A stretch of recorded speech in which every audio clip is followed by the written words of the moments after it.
Game On. Presented by Bank of Hawaii.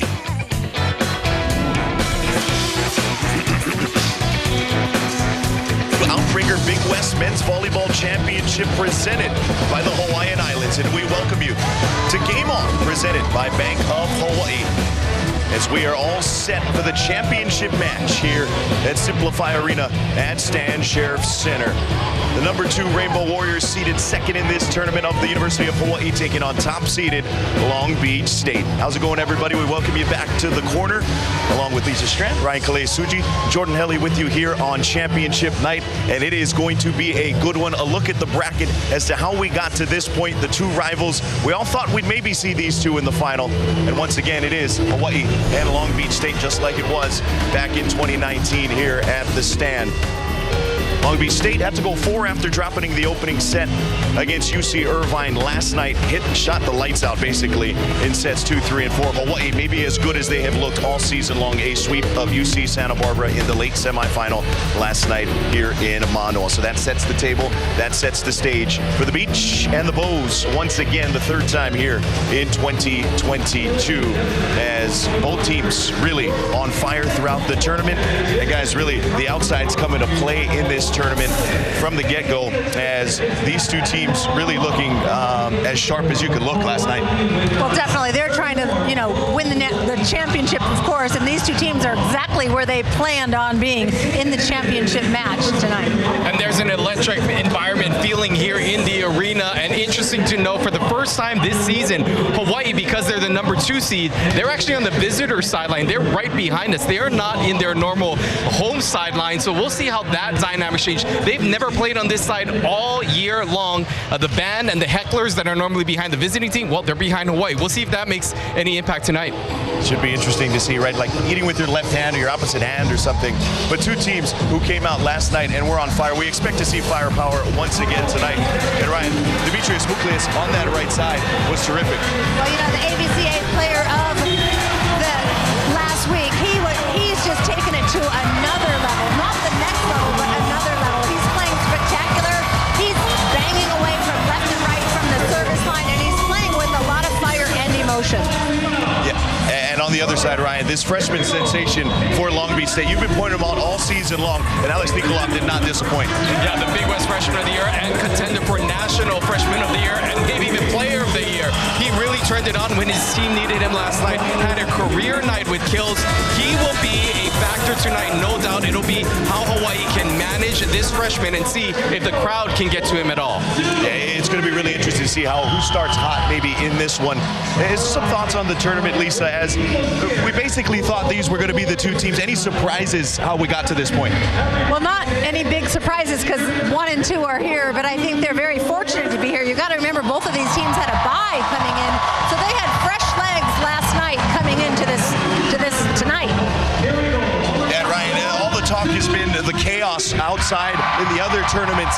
Don't let anybody in the Big West tell you this is a one big league, but it could come down to that tonight. Unfortunately, it could. I mean, and it's difficult to really gauge who gets that at-large team, but the Big West really making a statement saying they should be a 2-bid team, that 2 teams should be in the NCAA tournament. It's hard to believe that the EIVA will get 2 teams over what could be 2 national championship contenders playing tonight. Yeah, it really could be. And to get a little bit more insight on this matchup, we'll send it to the guys calling this one, buckled up, ready to go. What should be a good night of volleyball. Kanoa and C-Mac. Hey, thanks a lot, Jordan. Yeah, next to Chris McLaughlin, I'm Kanoa Leahy. And just to further the discussion, what you heard from the corner crew, we talked to both head coaches, and they were adamant, saying that it would just be preposterous if one of these 2 teams playing tonight does not make it to the NCAA tournament, regardless of the ultimate result.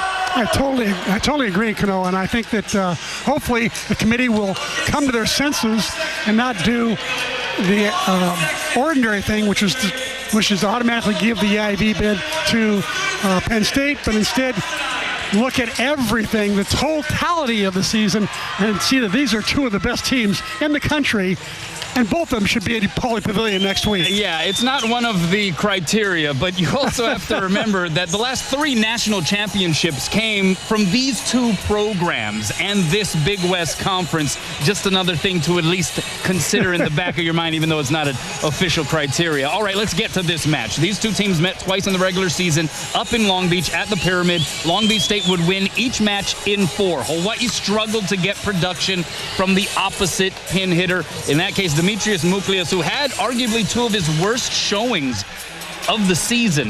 He's been playing lights out here as of late. What does Hawaii have to do to turn the tide here against the Beach at home? I think what they have to do is hope that Demi comes out, the Hawaii Demi and not the Long Beach Demi, because Demi of late has been unbelievable. He will keep the match close, or maybe in Hawaii's favor, but clearly he's got to play well. Spiros Hakas has got to play well, I think. All 3 pin hitters have got to play well. Foss in the middle, you know he's going to be money all the time. So I think that what Hawaii's got to do is not have anybody have an off night, and they'll be fine. And then you have to consider trying to slow down the player for Long Beach, the fantastic freshman, who appears to have been constructed in a laboratory in Alex Nikolov, who had 28 kills last night in the semifinal win over UC Irvine. So, hey, good luck to Hawaii trying to solve that riddle. Hey, Godbold as well. Godbold was great last night as well. Yeah, so, hey, 2 juggernauts at the mountaintop battling for the Big West Championship trophy. What more could you ask for? We'll see you at first serve. Let's send it back over to the corner crew. Thanks a lot, Kanoa, and of course a whole lot more to get to. But before we head out on this opening break, be sure to catch the greatest plays, hardest hits, and schedule info by following Spec Sports High on Instagram, Facebook, and Twitter. More of Game On when we return back to Manoa. Back with you here on Game On as the crowd shuffling in to Simplify Arena at Stan Sheriff Center. What is sure to be a rocking atmosphere once again. Getting them on their feet often all season long has been outside hitter Spiros Hakas, who had a tidy 11-kill, 364 hitting performance yesterday, and got a chance to talk to him about his development leading up to this important match. Well, I feel like my game has improved in many different sectors of the game. I feel like my passing has got better, my serving has been consistent, and also my attacking and my scoring percentages. But it's honestly the teamwork, everyone's getting better, and I think that's how we can see that in all the recent games. Great development just to see him evolve as an athlete and just a person. You know, he's more confident and, again, playing the best volleyball of his life at a good time of year. And I think they're having fun out there. You know, guys are... know that we can play at a really high level and play with a lot of confidence. It's fun to watch. I definitely like that role of the leader.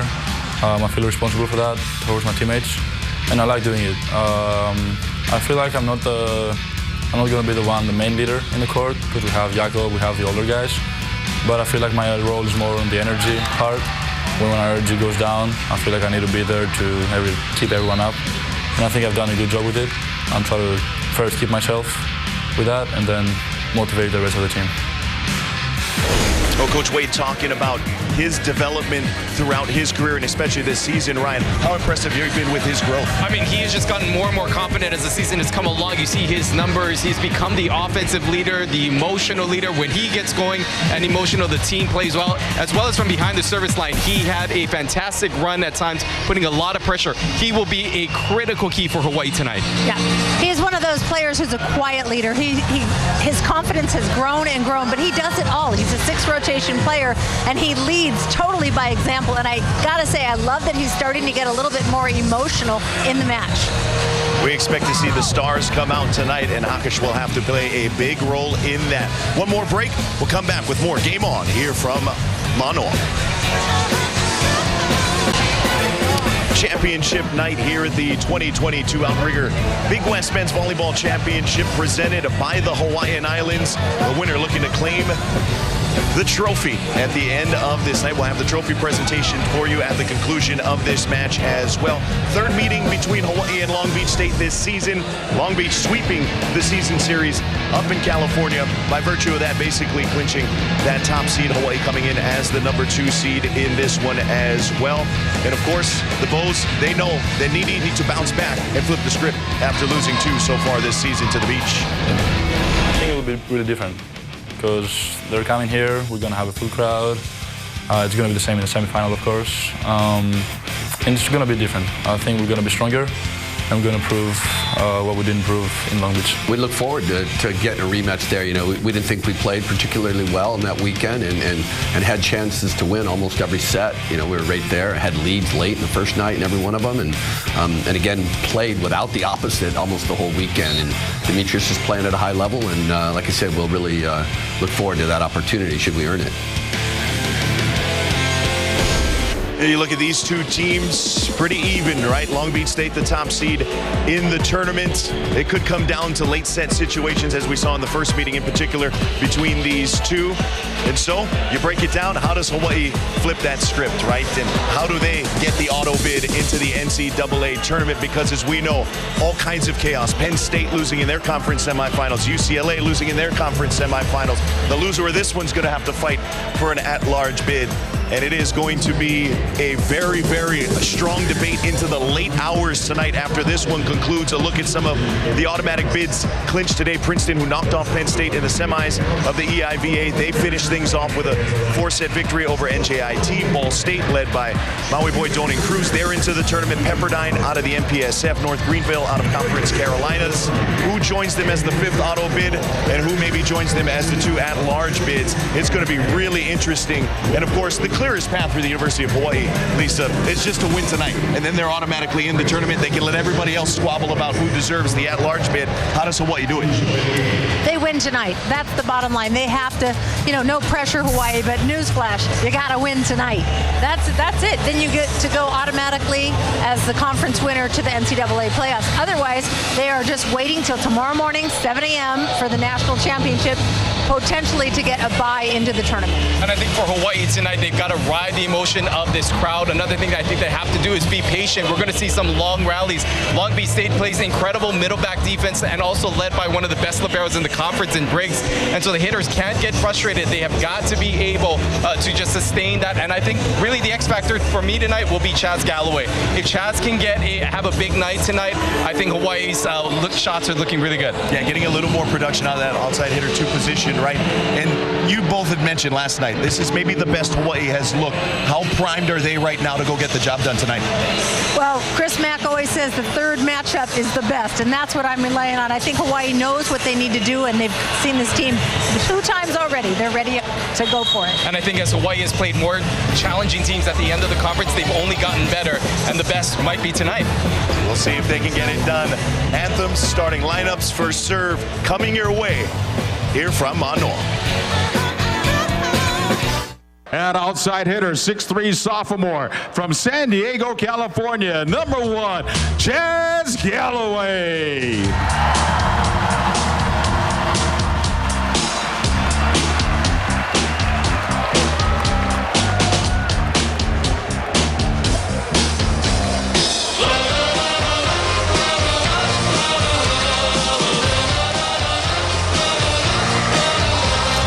And libero 1, 6'2" sophomore from Newport Beach, California, number 4, Brett Seward.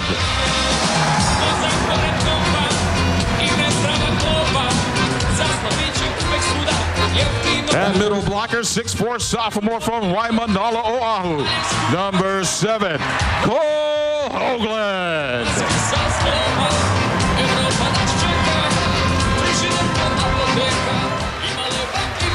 At center, 6'6" junior from Tonsberg, Norway, floor captain number 10, Jakob Tella.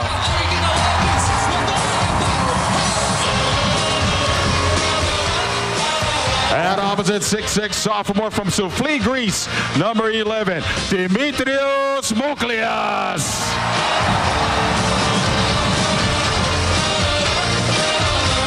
At middle blocker, 6'7" sophomore from Rio de Janeiro, Brazil, number 21, Guilherme Voss.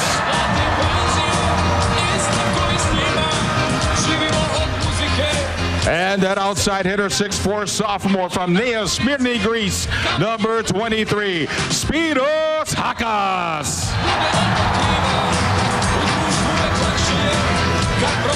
The volunteer assistant is Chad Gazeman, assistant coach Joshua Walker, associate coach Milan Zarkovic, head coach for the Rainbow Warriors, Charlie Wade.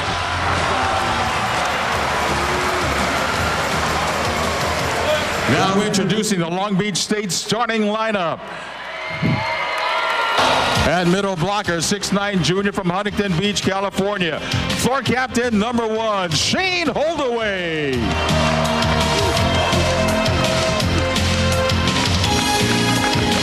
At libero, 6-foot sophomore from Valencia, California. Number 3, Mason Briggs. At center, 6'3" sophomore from Huntington Beach, California. Number 5, Aiden Knipe. At opposite, 6'5" sophomore from San Pedro, California. Number 12, Clark Godbold. And middle blocker, 6'8" senior from Orlando, Florida. Number 16, Mark Moody.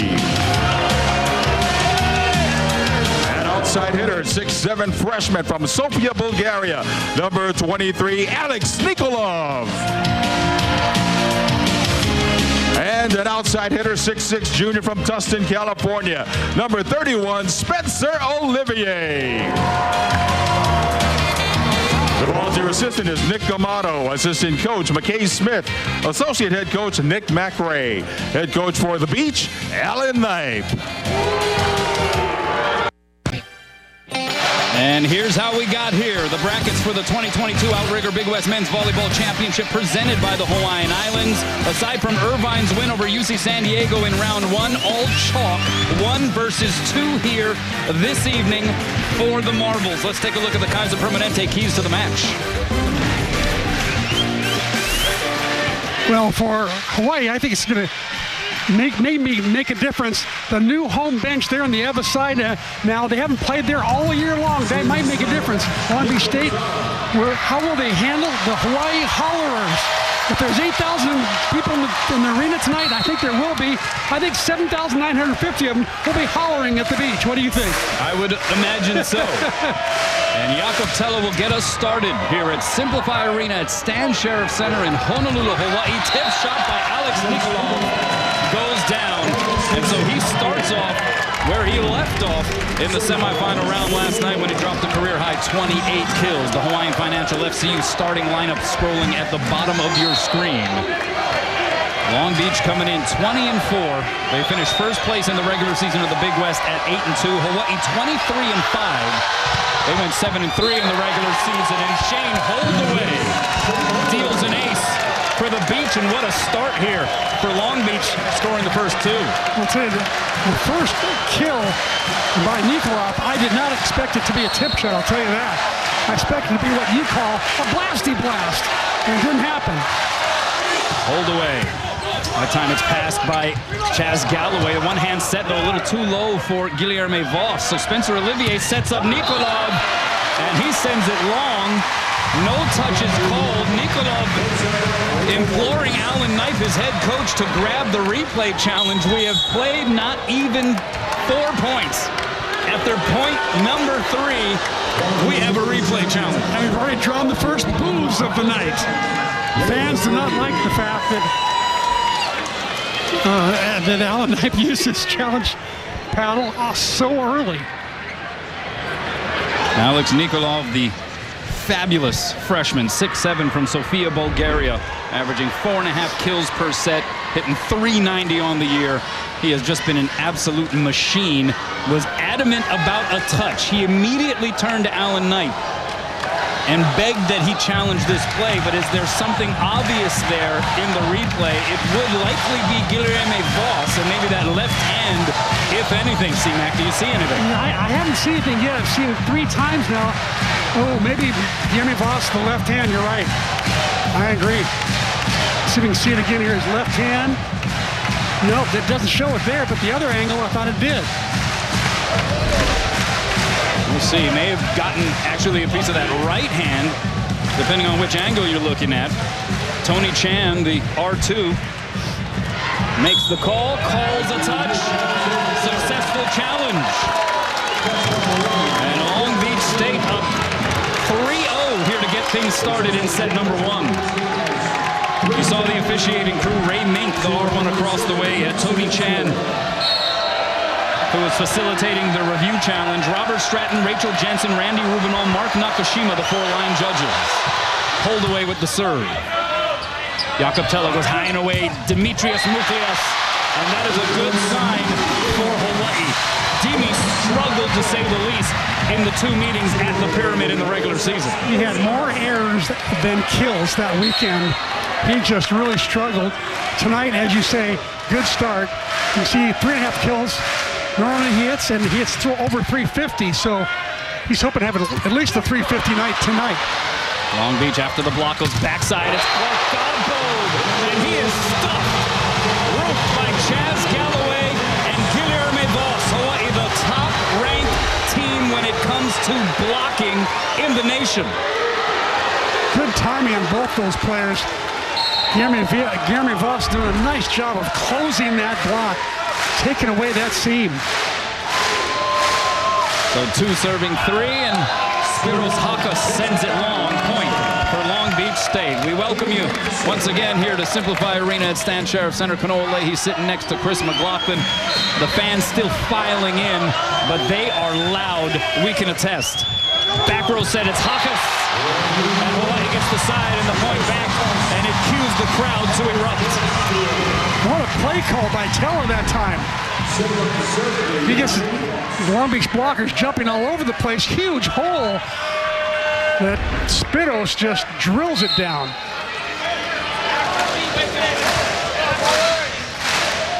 Hawaii defeating UC Santa Barbara last night in straight sets to make it to the championship. Long Beach had to go 4 with UC Irvine, and another roof for Hawaii. They had 13 team blocks against the Gauchos in the semifinals. Cole Hoagland in the thick of things on that one. You know that Hoagland can hang 44-inch jump.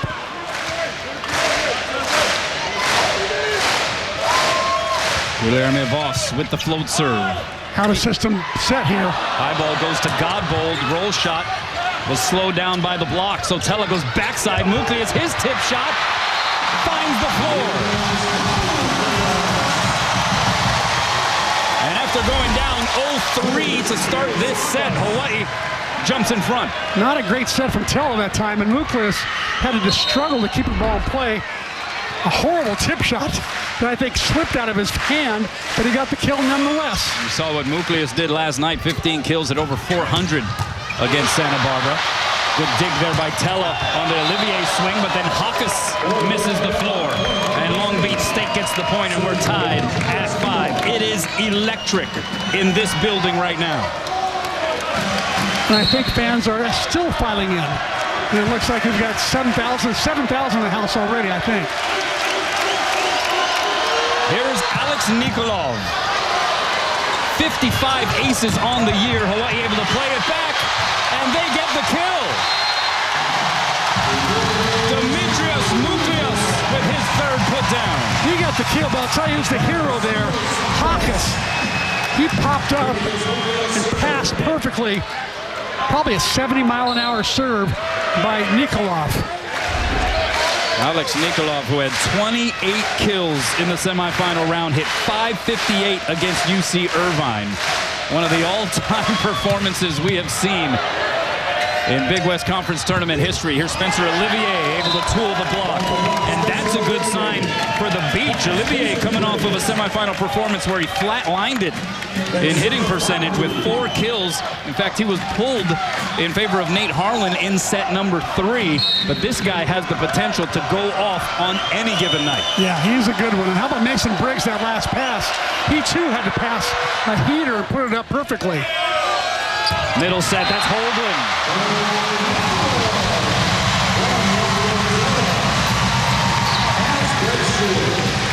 Couple of moans coming from the Long Beach State faithful on that 2-hand serve reception by Brett Sheward. It results in a Hoagland kill, his first of the match. You see his season numbers. And we have a little break in the action here. I think Aiden Knight getting a little attention there from the Long Beach State training staff. May have a cut on that forearm. We take a look at the series record. This is the 96th meeting between Hawaii and Long Beach State. The Beach leading the all-time series 50-45. They won the 2 meetings at the Pyramid earlier this regular season. Hawaii, though, leads the series 25-17 in matches played in Honolulu, including the last 4 that have been played here at Simplify Arena at Stan Sheriff Center. Well, Charlie Wade alluded to the fact that, on the first night at Long Beach, a few weeks ago, they were tied 21-all in all 4 sets. And lost 3 of the 4. That's Shane Holdaway, 6'8" junior from Huntington Beach, California. His 4th year with the program. And when Holdaway gets a hold of it, he lights it up. These last night, 5 kills, no errors in 8 tries. Hit 625. He's their floor captain as well. Great leadership by Shane. Godbold to serve. Knotted at 7 in set 1. Tella outside. Hakas dug up by Nikolov. High ball set to Olivier. Shui with the save for Hawaii. Here's Muklius from behind the line. Tried to cut it and missed the court wide. And the Beach leapfrog ahead, breaking what was the 4th tie already in this first frame. That was a tough set that Muklius had to hit there. Sort of died inside. He didn't get a good run-up on it. 8 serving 7. Shui puts the pass on the money. Outside, it goes to Hakas. And Spiros Hakas, second on the team with 3.2 kills per set, hitting .311 on the year. He went for 17 kills. He's jumping as high and hitting as hard as I've seen him all year. It's almost like he's peaking for this tournament. Good chase down on that second touch by Knight. And Briggs sends it over, but it goes wide of the pin. And so it's a point for Hawaii.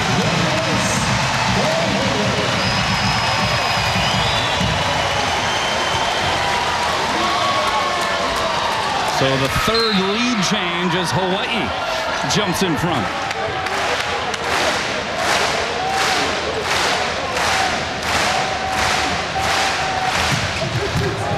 Good pass there by Olivier. Knight goes D-set to Godbold. Through the block, the save by Holguin. Chase down Tella. Can Hawaii get it over? It doesn't matter because Olivier was waiting and he hammers it down. Smart play by Olivier. He was there waiting, hovering for an overpass. Spencer Olivier, all Big West Conference honorable mention, but this is a guy who was an All-American and Big West Conference first teamer last season. Tella outside. Hakas was drifting, but he's able to work it off of the Beach block. And out for another Hawaii point. Looks like they're going to lay off Muklius in this particular rotation, especially when Long Beach State's setter, Aiden Knight, their shortest blocker, is in the front row. They're, I think, trying to pick on him a little bit.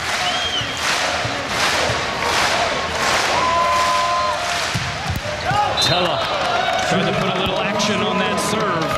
He is one of the nation's best in that department. You have 2 of the best scoring servers, in essence, in the country here on the floor, in Nikolov for the Beach and Jakob Tella. 55 aces coming in for Nikolov, 51 for Tella for Hawaii. But we are tied at 10, creeping along here in the opening frame of this championship match. Tella goes to Voss, he's blocked. Galloway the cover, Tella sends it over. So Knight looks to Nikolov, he's blocked. Good cover there by Holdaway. Nikolov a second time, blocked. The cover by Godbold. Nikolov a 3rd time. Misses the court. No touch. And it's a point for Hawaii. Oh man, it's not often you see Nikolov get blocked twice and then hit 1 out. A rare error from the young 18-year-old from Bulgaria. I mean, you give Alex Nikolov 3 chances. Yeah. You're liking your chances. Yeah.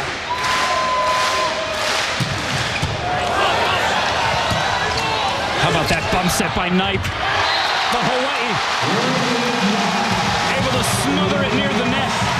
Good effort by Aiden Knight just to get Nikolov an opportunity. That was a terrific back bump set by Aiden Knight. Put it right on the money. He's really a great young setter, Aiden Knight. Spiros Hakas. Another out-of-system play. Hakas had a couple of aces last night. Gets the beach out of system, as you said, C-Mac. So Tella goes outside. Chaz Galloway is blocked. Hakas keeps it alive. Tella to Voss. His roof. Mark Moody having none of it.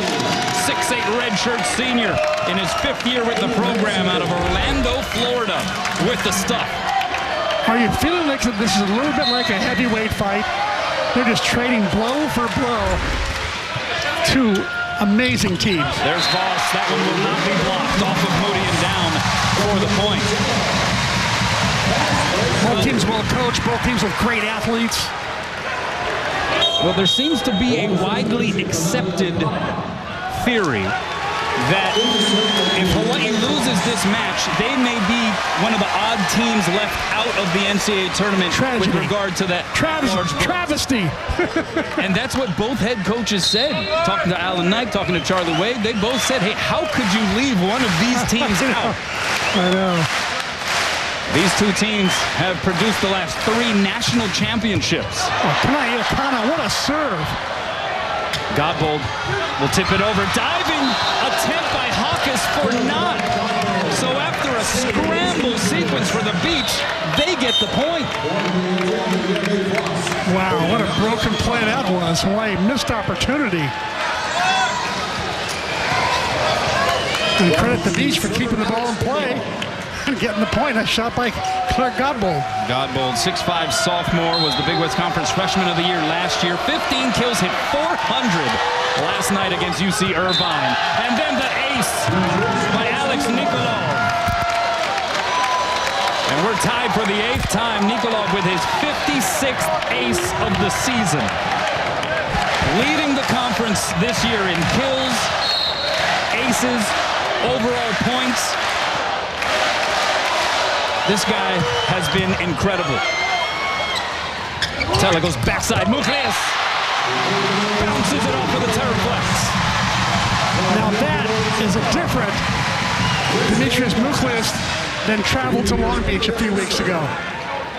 Great set right there by Tella. Puts it right on the line where Mukles can draw it down the line. Block couldn't get there in time. The crowd clapping as Mukles sends it over. 14 serving 13. Nikolov from the back row. It's dug up over the net, but out. And Nikolov gets his 3rd smash. And we're tied for the 9th time here in set 1. Well, he just hits the ball so hard. In warm-ups, he was hitting the ball into like the 4th row of the bleachers in the end zone. Nobody hits it that hard. So Simon Torwy now coming in to serve. 6'10" sophomore, originally born in Spain, moved to Germany as a teenager. Outside, it's Galloway rising high, off the block and out. Now he's another one, Canoli, you noticed. Had a great warm-up, didn't he? Air Galloway cleared for takeoff. Hawaii gets to 15 first. Catch your breath. We got a battle in Manoa. Welcome back. Let's go inside the numbers presented by Long's Drugs. The number is 12. This is crazy.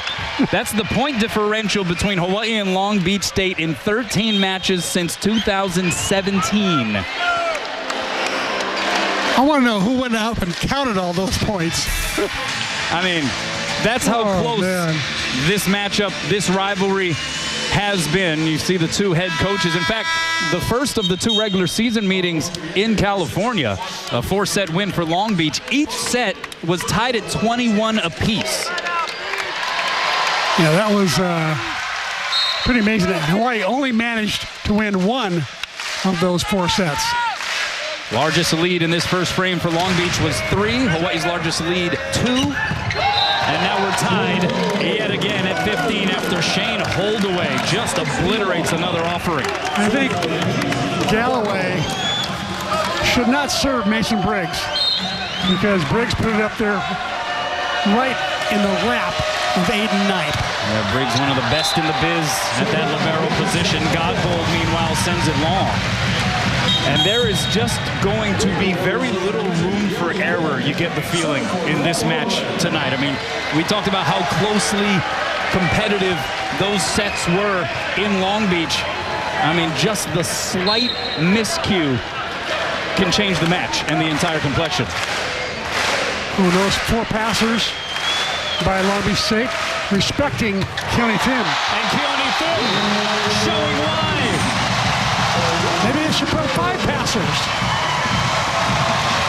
And that wasn't even Keone Tim's hardest serve. He took a little off that. And his passion has been something that has really connected him to these fans here in Hawaii. Becoming a fan favorite around these parts. Tim with the serve into the net.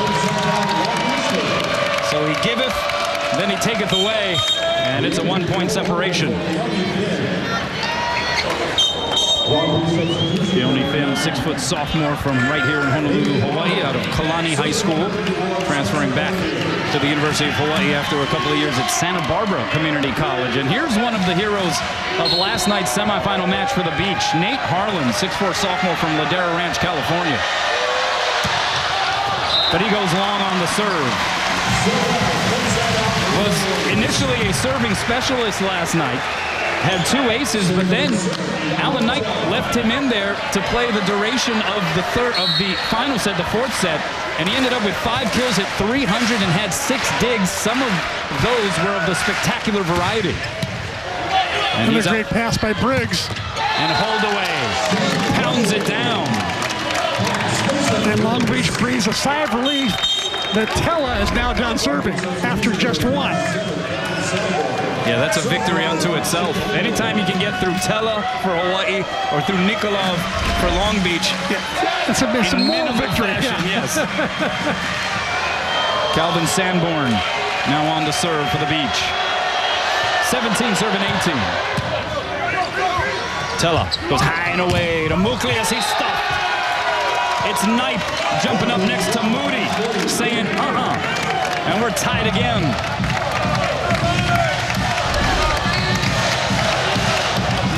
The top 2 seeds in the tournament, 2 teams that were preseason picked to finish tied for first. That's how the voting resulted. They both got the same amount of votes. And here they are in the championship match, all square. Disarray on the Hawaii side, so opportunity here for the Beach. Here's Nikolov, fingertips slowed it down. Bump set by Sheward, goes to Hawkes, cracks it off the block. Godbold centers it. Bump set, Nikolov tight to the net, and they're going to give the point to Hawaii. They're going to call a lift against the Beach.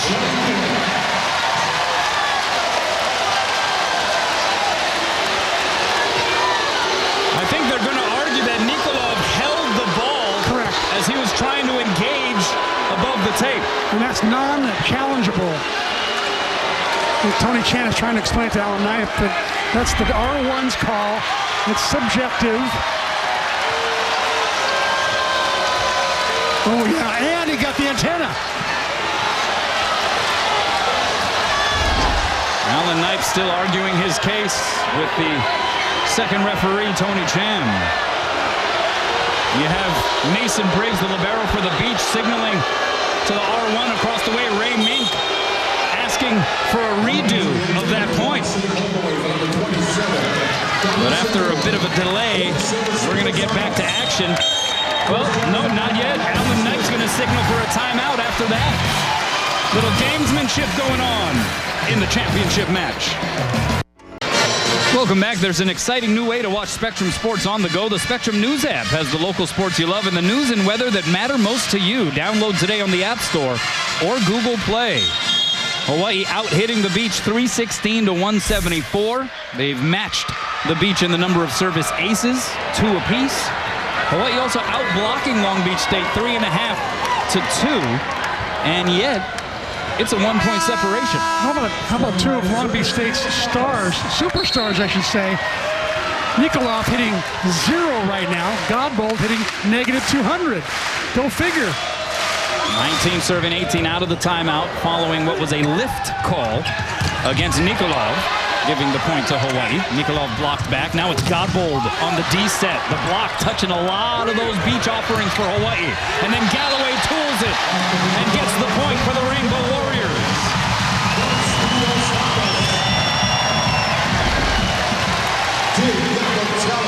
Boy, smart play by Chaz Galloway that time to tool the right hand of the end blocker, Aiden Knipe, that time.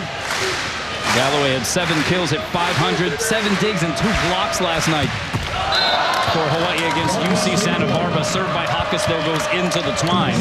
And we were watching warm-ups, and I'm not sure if it's just the adrenaline, but Chaz looked like he was going up a couple extra floors in the elevator shaft. He did. He really looked good in warm-up. Rich Sheward fields the Knipe serve. Backside set Muklias, soft the blocking out. And Muklias has 5 kills to lead all hitters. And Hawaii up a pair. If anybody wants to avenge himself for that Long Beach weekend, it's Demetrius Muklias. He's making up for it right now, making amends.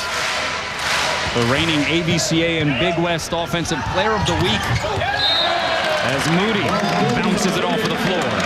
Muklias, who had what was a Big West season high for a single match, 31 kills against UC Irvine on the road last week. He has played some of his best volleyball, really, of his career in the last several weeks. Spencer Olivier coming back into the lineup.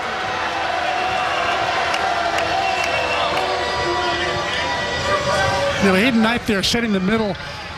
He doesn't go to the middle a lot. He really likes his 3-pin hitters, and who wouldn't? They're like all-American players. But he just seems to pick the right time and place to go to guys like Moody and Holdaway. And right now, Holdaway, 3 kills, hitting 1,000. 20 serving 21. Nikolov took something off. That was filthy. His second ace of this opening frame, and we are all square at 21, just like these 2 teams' first meeting in Long Beach. Watch him bring the heat now. He'll bring the 75-mile-an-hour heater, breaking off. Blasts it long. I tell you what, that first serve fell off a table. Wasn't that great? Was nasty. A great serve. Alex Nikolov continuing to impress in just his freshman campaign. Didn't turn 18 until November 30th. Can you believe that? 22 serving 21, Muklias. The pass by Briggs. Backside, it's Godbold. And that was a laser beam off the palm of Clark Godbold. Playing exclusively opposite here this season. Certainly got experience as both an oppo hitter and an outside hitter through his volleyball upbringing, but first season that he's been exclusively on the opposite side, and he has delivered. Godbold now hitting at least 0. And then he gets in on that block. That is a huge block. I think Charlie Wade's going to call a timeout here. Godbold and Holdaway putting up the wall against Chaz Galloway.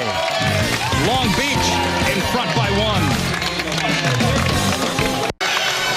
Welcome back. Long Beach State jumping in front in what has been a tightly contested opening set of this Big West Conference Tournament Championship. 13 ties, 4 lead changes.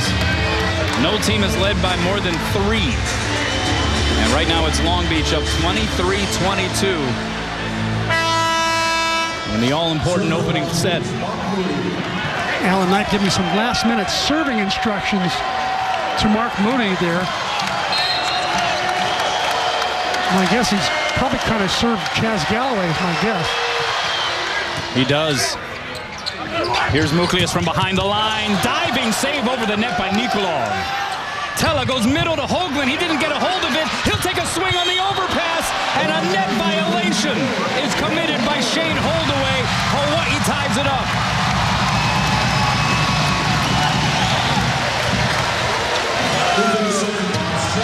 Not sure that that was a wise choice by Hoagland to hit that one. It's a little bit far off there. He was falling backwards. Jumped a tad early as well. He did. And Galloway serves it into the net. That's the 5th service error of this first set for Hawaii. And it gives Long Beach State set point in the first. Aloha ball for set 1. Good pass that time by Galloway outside. Hawkes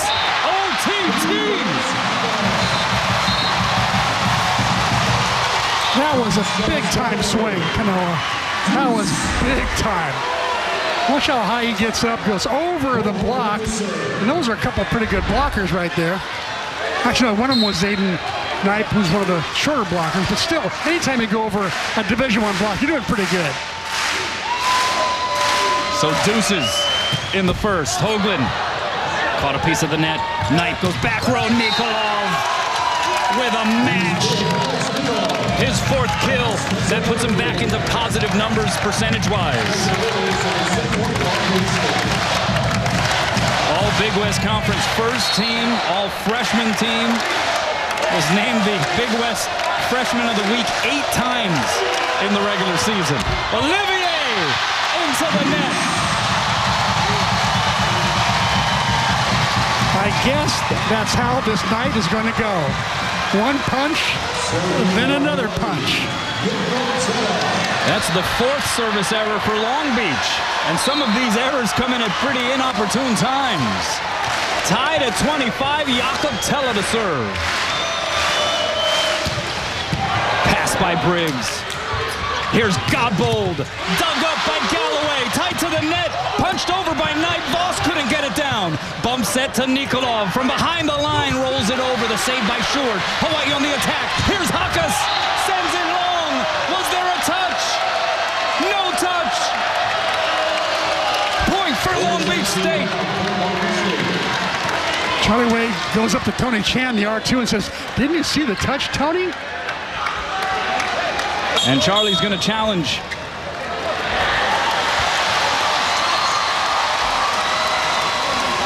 I'm not sure there was a touch, but from where Charlie was standing in the Eva end zone back there, he had a pretty good look at it, and he thought there was a touch. We'll see. A golden opportunity for Hawaii to jump in front there. And is there a touch here? Oh yeah. A baby finger right there. Looks like you got that pinky finger. Yep. Of Aiden Knipe. Yep. There's a touch. But is that what Tony Chan is also seeing? Yeah, he's a sharp referee. Yeah, there it is. There's a baby finger again. Gets bent back. I think there's enough evidence. Let's see it again right here. Watch Knipe. Knipe gets up pretty high here. Yeah, Knipe holds his own He on does. the block at 6'3". 41 blocks on the year coming in. This is the potentially most telling. Yeah, right angle. there. That's the one where I think there's definitely a touch. That's pretty convincing evidence. Not the highest grade resolution here on these replays, but that frame would lead you to believe that maybe there was a touch there. But yeah. That's why Tony Chan gets paid the big bucks and is given that beautiful light blue shirt. Yeah, there you go. To make these tough calls in tough spots. It's either a 26-25 lead for Long Beach or 26-25 Hawaii, and it will be Hawaii in front. And Charlie Wade gets to keep his challenge. And this crowd is drinking it in right now. And they are rising on set point. I love it. But Alan Knipe, do you think the crowd got the memo? He tells them to sit down for a little bit as he signals for a timeout. Do you think they'll get up after the timeout, Kanoa? If they do, I think you and I might get up. No, that'd be too much. That's homerism. We can't do that.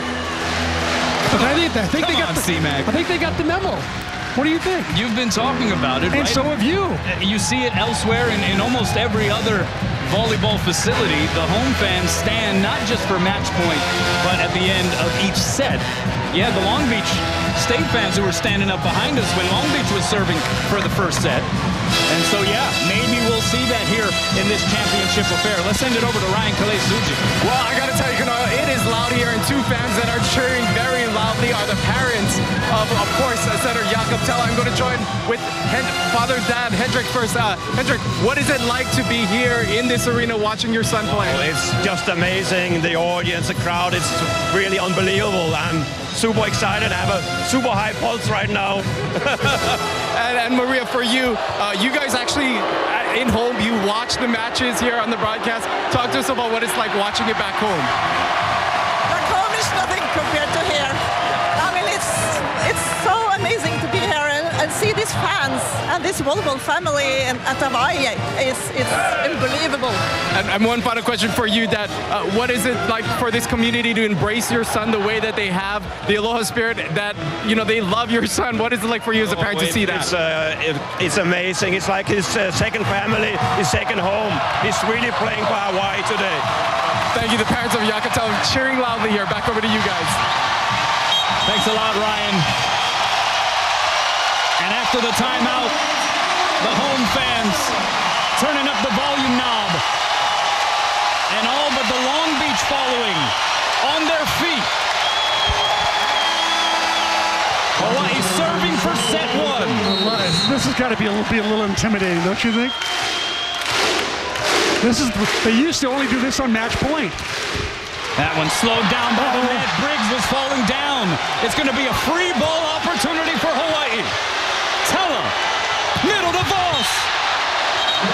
And he gets the touch.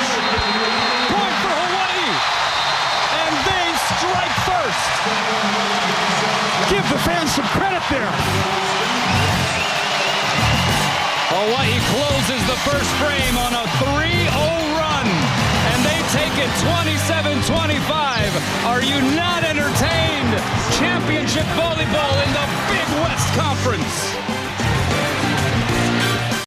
Welcome back to Simplify Arena at Stan Sheriff Center. Hawaii takes set one in extras, 27-25. They are up 1-0, set two about to get underway. But here courtside, I'm being joined by Sean D., Chief Marketing Officer for Outrigger Resorts. Outrigger once again serving as the title sponsor. First off, are you enjoying yourself? It's pretty electric in here. It's crazy. We got 7,000 fans in here. They got their money's worth, I think, 27-25 with the Bows.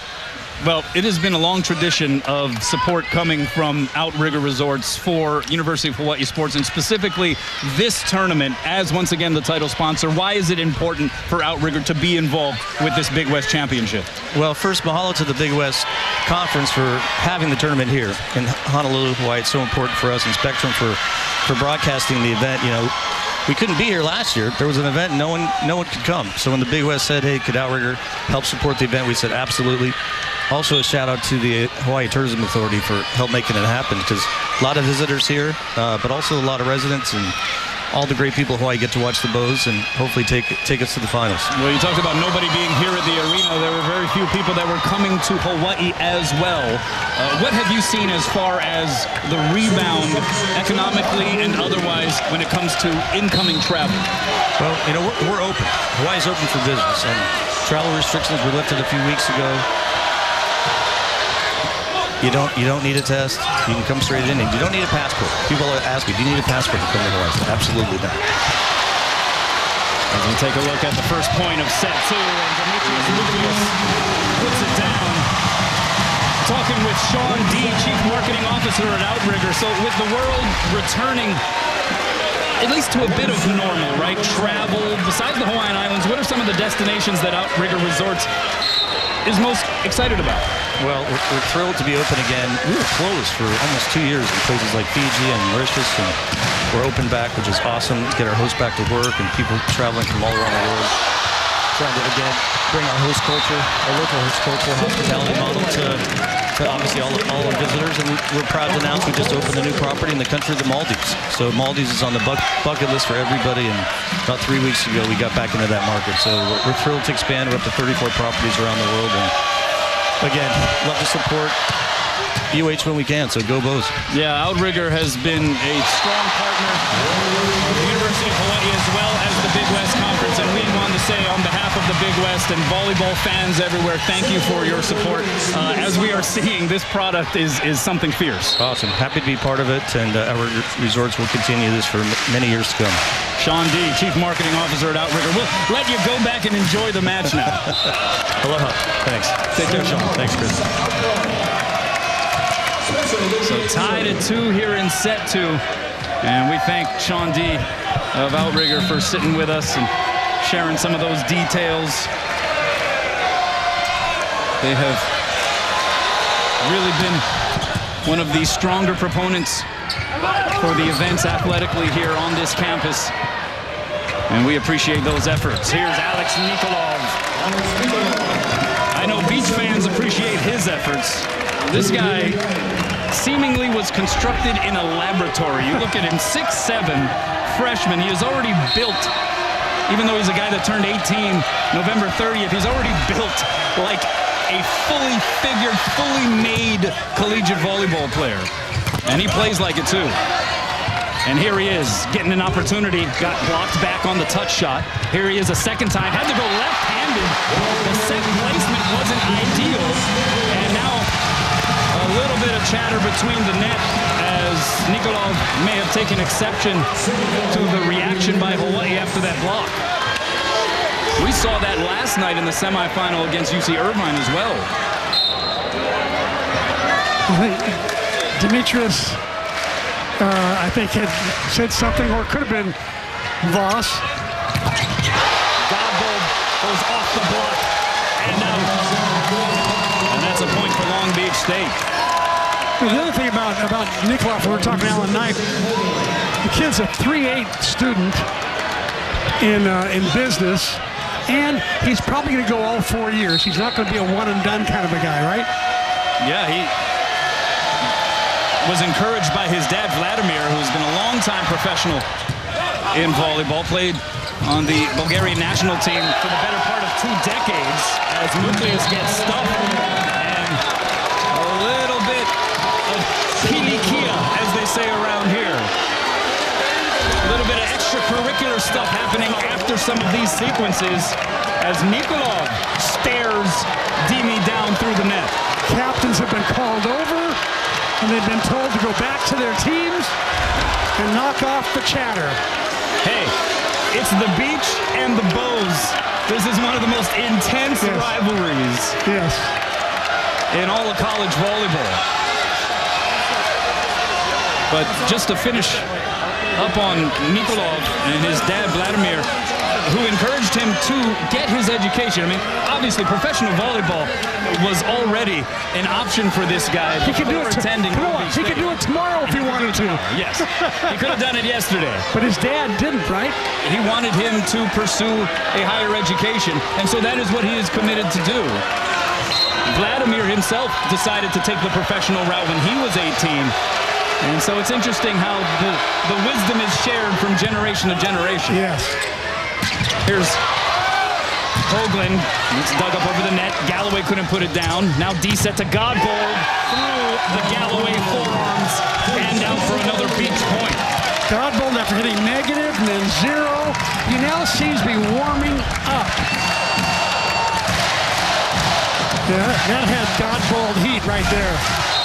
The crowd trying to urge the home team on. Long Beach out to a .375 hitting percentage here to start set 2. Holdaway on the serve into the time.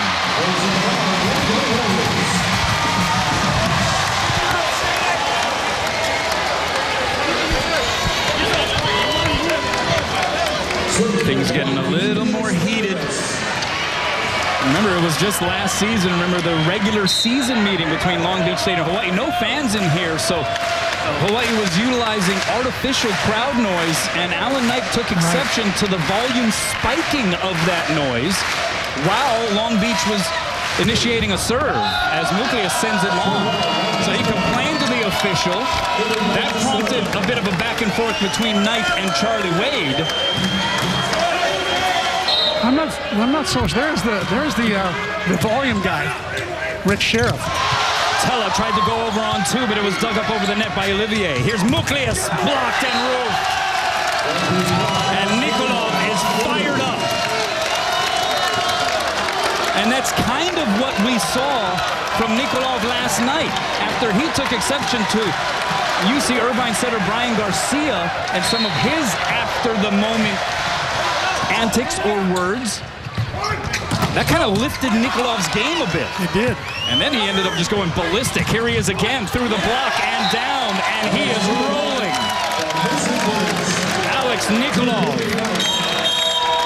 forces a Hawaii tie 6-1 run in the second.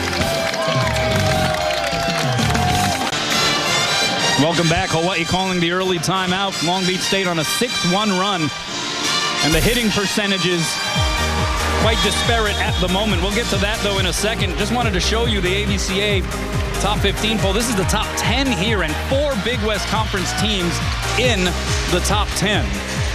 That's pretty dominant. One league having almost half the top 10. That's crazy.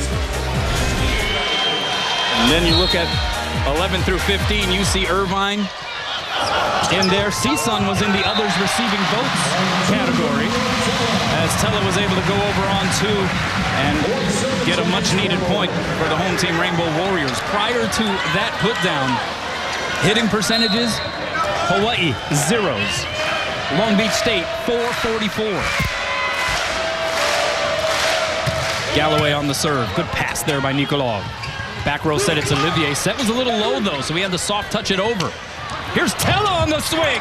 The up by Shuey after the block. Galloway from the back row. Right there is Knipe.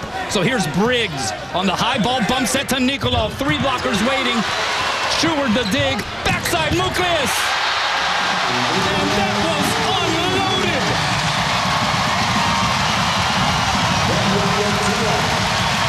Muklius making up for a couple of errors he made just previously. This time, great set.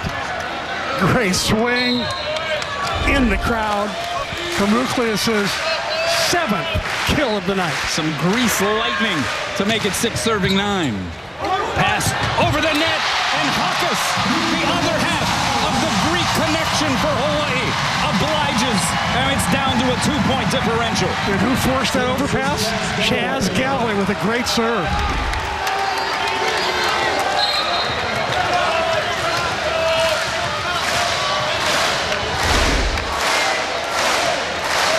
Three straight points for Hawaii. Good serve by Galloway. Briggs sets up Nikolov through the block. This guy is so hard to handle. His 7th kill.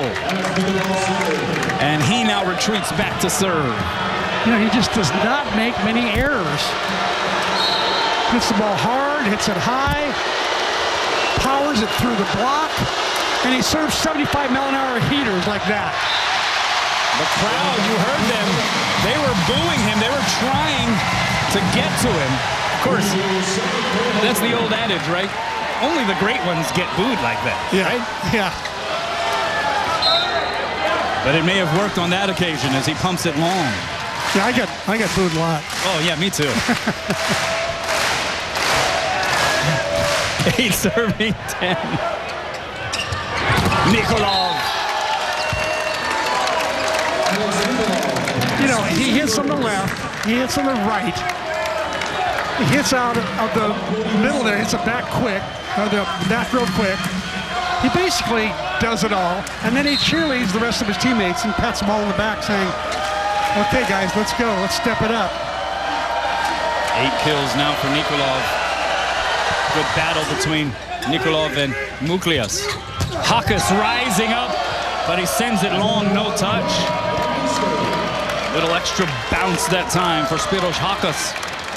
Ironic Hakas making an error. He's been hitting a higher percentage than all other Rainbow Warriors right now. He's hitting 444 up until that swing. Hawaii has its work cut out for it here. Down 4 in set 2. Moody lofts it over. Tella goes backside. Muklius punched up in the air by Knight. Nikolov with the back bump set to Olivier. He's blocked en route. 3 Rainbow Warriors were there. Tella, Voss, and Hakas. Pretty good back bump set by Nikolov that time. And I thought Olivier did a nice job of not hitting the ball too hard in there where it'd be a stuff block. That ball was in the air a long time, should have been covered. 9 serving 12.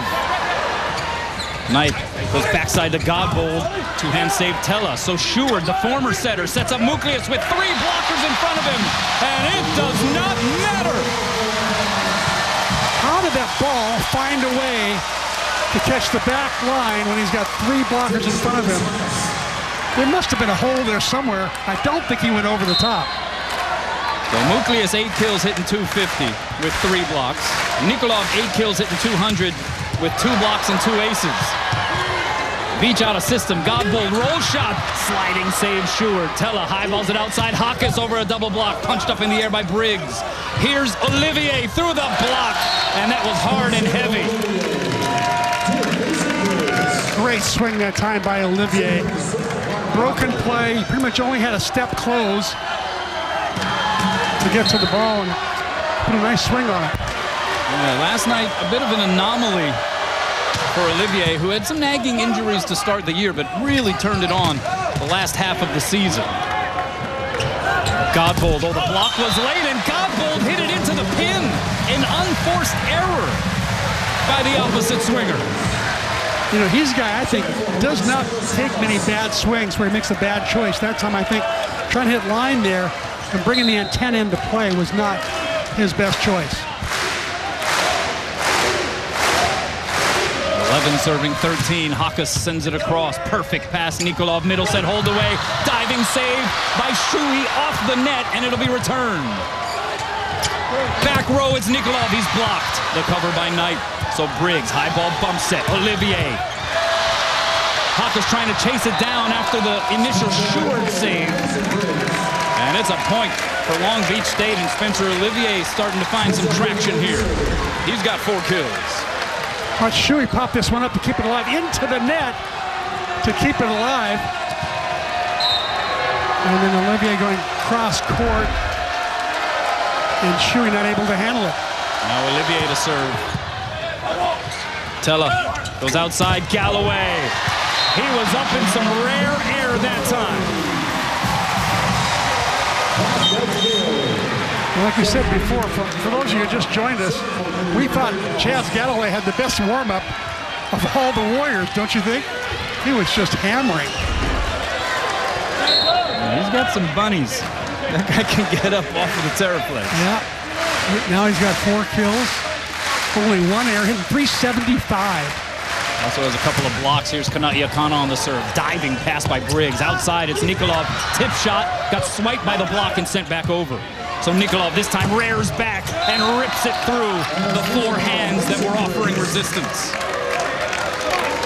That's 9 kills now for Nikolov. You might stop him once in a rally, but rarely will you stop him twice in the same rally.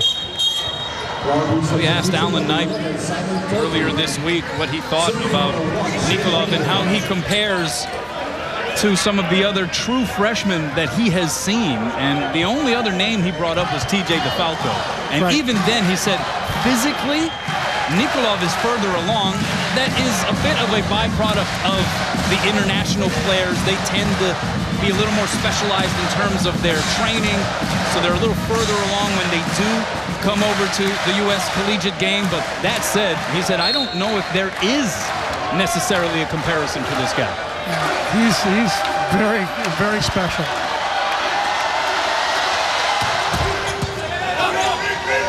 Tella goes back row to Hawkes.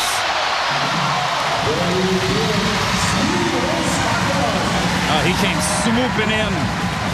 And Hawaii down 2.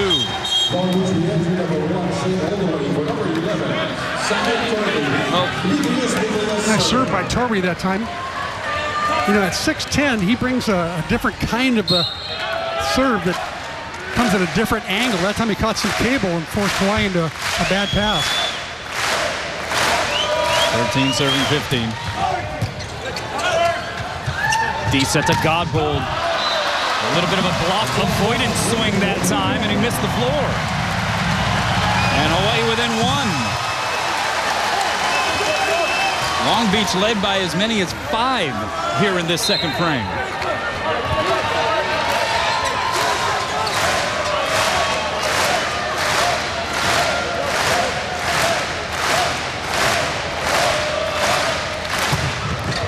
And Muklius with the ace. But Alan Knight is going to challenge the in-out call. And that was a very immediate reaction by Coach Knight. I think the ball's pretty close. We'll see. I don't think it was an obvious, like a complete foot out or something. I think it's pretty close. So a pause in the action. And a chance for everybody to catch their collective breath here. You know, we thought that the only big-time fights that were taking place on the island were at the Bellator event at the Blaisdell. That's right. No, it's right here. There's another Bellator right here in Manoa.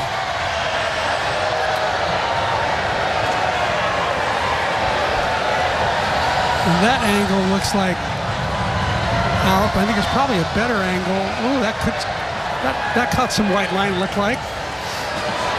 Right there. Yep, right there. Looks like it's a white line catch. The crowd now engaging in the wave. And we've got to be talking about between 7,000 and 8,000 in here. Hawaii currently on a 4-1 run, pending this decision by Tony Chan on the review.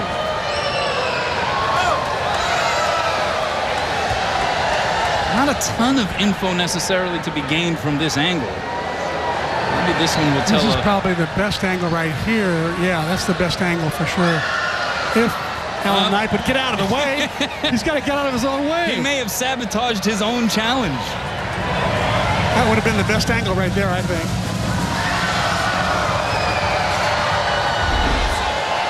Let's see. Another big one. I mean, every call, every point here between these two teams has some heft and weight to it.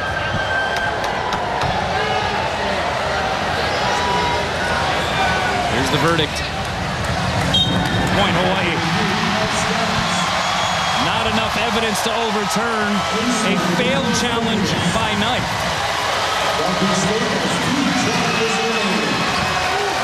And I think Tony Chan telling Alan Knight, get out of our way. He said the best angle was from the camera that was right behind you. And so Alan Knight had to let out a little bit of a smile. I'm not sure if it was sarcastic or not, but yeah, he may have gotten in his own way of a point that time. Yeah. Unwittingly, of course. We're tied at 15. Knight goes back row to Olivier, wrist away and in. That was a pretty swing by Spencer Olivier, the 6'6" redshirt junior from Tustin, California. And his 5th year with the program. I think he's more than making up for his flatline performance last night, that's for sure. Here's Galloway up the elevator shaft. And he ties it up at 16.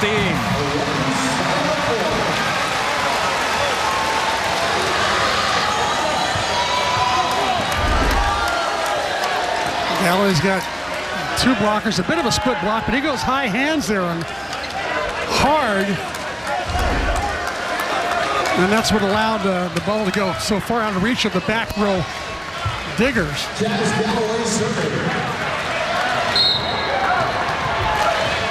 Tied at 16 here in set 2. Hawaii took the first 27-25.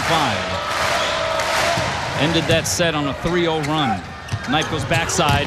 Nikolov just blasts it off of Hawkes and out.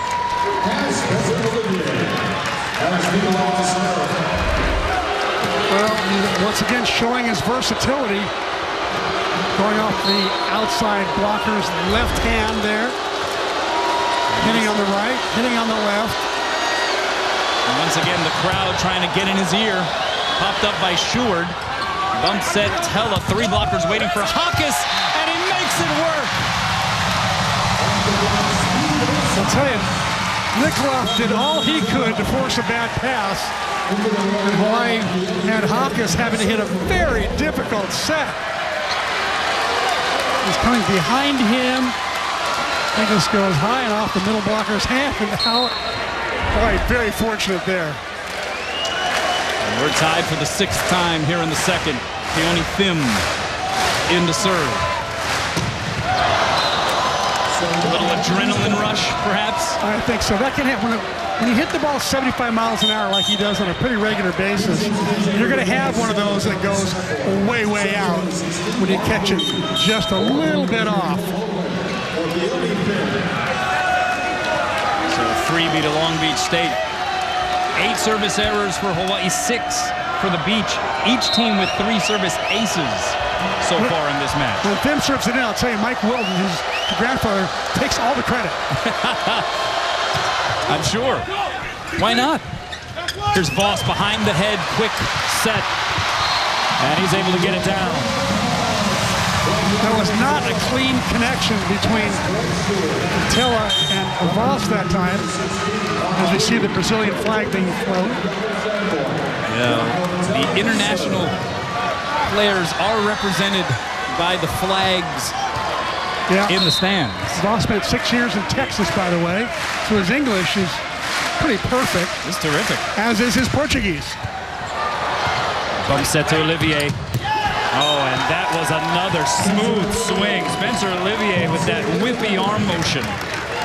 He's starting to do some serious damage. He has 6 kills. He has already outdone his output from last night's semifinal. He continues to have most of his kills going cross court. I'll be surprised if Hawaii doesn't change their blocking pattern to have him go block him cross court. And Muklius caught it fat. And that's his 5th hitting error. And that gives Long Beach State the 2-point advantage. They're first to 20.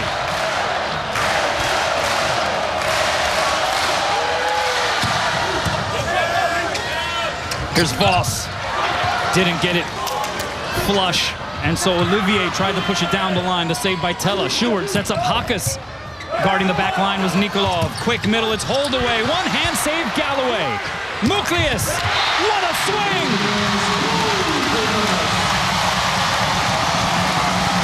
That was some kind of swing. Here's the save by Galloway to keep the rally alive, and Muklius falling back a little bit, not on balance, finds a way to find the floor. 9th kill for Muklius. Hakas to serve. Pass over the net. Galloway gets it down. And we're tied at 20.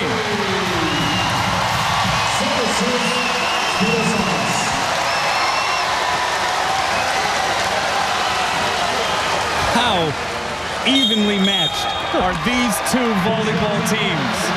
Hawaii and Long Beach. Tied at 20 in the second.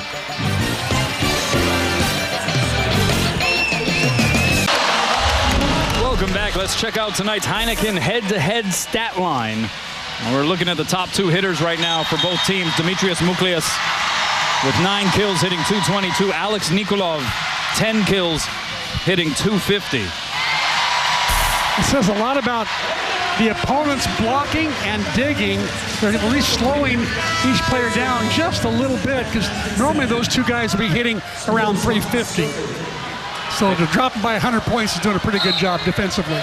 They also shared some words earlier in this match. Oh yeah, that was head-to-head too, wasn't it? Shared some cold stares through the net as the serve by Hakas out of the timeout goes long. That's already the 9th service error for Hawaii. Something that Charlie Wade preaches. The high efficiency from the service line, not quite panning out that way so far for the Bows. Hawaii hitting the ball in the court only 81% of the time. Charlie likes to have them serving it 90% in on their serves. And here's Nate Harland. Pass by Galloway's a good one. Tella goes backside. Muklius is blocked. Layout saved by Tella. One hand set Muklius, and a free chance here for the Beach. Knight goes outside. Nikolov off the block and into the seats. And the Beach up 2. Charlie Wade's got 1 timeout left. Wonder when he's going to use it. I would think he would use it now. Maybe not. I guess he's not. He's going to wait till the next play, hoping his players can dig their own way out of the hole here. 22 serving 20. Here it comes from Harland. Tickles the tape. Pass tight to the net. Tella sets Voss. He's blocked. Good save there, though, by Galloway. He resets. He springs up off the block. The cover by Sheward. Middle set. Voss had to touch it over. Played off the net by Knipe. Harland from the back row, and Hawaii now on the attack. Here's Voss.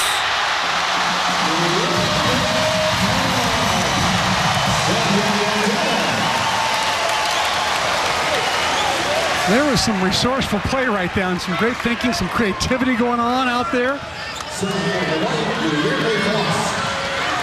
Both teams just trying to figure out a way to get the ball to the floor because both blocks are actually playing pretty well right now. Hawaii with 6 and Long Beach with 5. Nikolov. Good up by Hakas. Galloway, this is a tough swing through the block, saved by Godbold. So Knipe highballs it to Nikolov. 3 blockers up. They send it back, but Nikolov will get another crack at it, and he hits it into the seats. About 12 rows up. I wonder if we get a replay on that one. And Alan Knipe is gonna challenge it, saying there was a touch. I think this is his way of maybe getting a little timeout without having to take his final timeout. I don't think I've ever seen that. That ball was still going upwards when it reached the seats. Was that touch 'em all? That was touch 'em all twice. I think it was.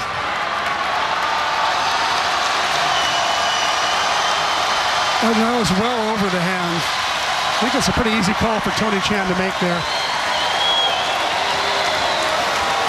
We'll see.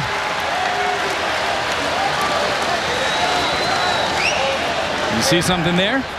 No, I didn't see anything. No fingers bending back. Nothing that is overt, at least from those angles. See if this one tells a more detailed story. No touch.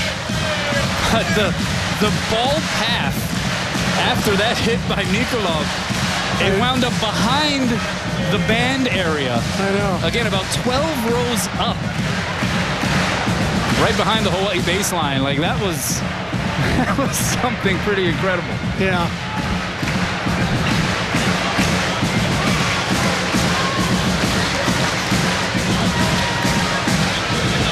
It could have been a Stan Sheriff Center record. What do you think? In the rally scoring era or in the regular point scoring era? Do the fans get to keep the ball? No, right? They have to send it back. It's not a souvenir type of situation. No, I think right? we have to send it back. I think it hit first tuba. I'm not sure, but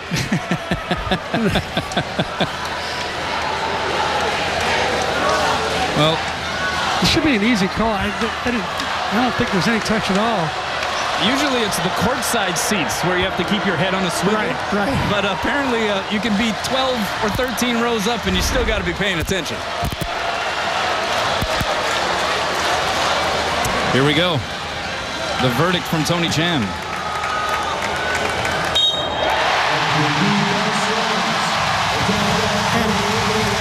That made 8,000 fans happy. Oh no, 7,950 fans happy. Here you go, Kador. Check it out. See how far it goes. Look at that. Was it still rising there? Yeah, I think it was still going up. Testing the limits. We're seeing everything Arena. We're seeing everything here tonight. Long Beach State 1 for 3 on challenges, by the way. So 1 remaining. We'll get an extra one if this goes to a 5th. 22 all in the second. Knipe's gonna go D-set to Godbold, dug up by Tella. Hakas on the chase down, and a free ball coming over the net. Big opportunity for the Beach. Knipe outside, Nikolov just destroys it. That was violent. I think that time, I'm not sure that Hoagland should have stayed in the middle. He's got to get out there and help his end blockers and hope that his back row diggers don't get hurt. They get two blockers up on Nikolov every time. Galloway on the pass. How about the back quick to Hoagland? Not too many setters can do what Jakob Tella just did. Yeah, that was pretty amazing. He doesn't have many ballet-type moves tonight, but I think that might have been his first one. And we're tied for the 9th time in set 2. Top-level collegiate volleyball right here in Honolulu, Hawaii. For the Big West Championship. The pass by Harland. Outside Nikolov over the double block and down. He's got 13 kills, and he is firing. how could either of these teams be left home from the national championships next week? That's my question. I was just thinking that. You mean to tell me that you're going to tell one of these teams, regardless of the result, to not go to UCLA?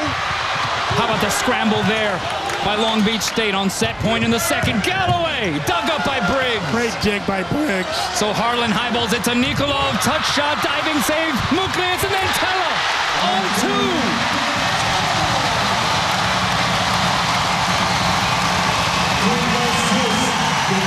Of all the times to bring out his Norse god left hand, he couldn't have picked a better time to do it. Nice pickup there by Muklius to keep the rally alive, and then Tella, as only he can do.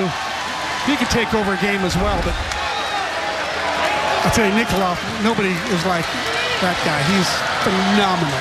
And it is deuces wild here. 24-24 in set 2. Alan Knight signaling for a timeout. We'll be back. Welcome back. Alan Knight was getting after it in the Long Beach State huddle. About as much emotion as you will see from him, I think. In a key situation in set 2, 24-all, imploring his team to do what it takes here to try to even this match up. Alex Nikolov, 13 kills to lead all swingers. The only hitter in double figures at the moment. He's hitting .258. But we're tied at 24. We went to deuces in the first. Of course, we're going to go to deuces in the second. Yeah. Chaz Galloway to serve. Off the net. Diving past Nikolov. Outside. Godbold through the block. Saved by Galloway. Tella high and away. Hawkes touches it over the block. The save by Knight. So Briggs bump set. Nikolov 3 blockers up and he goes off. 6 hands and out for a Long Beach point, and it is Alex Nikolov serving for set 2.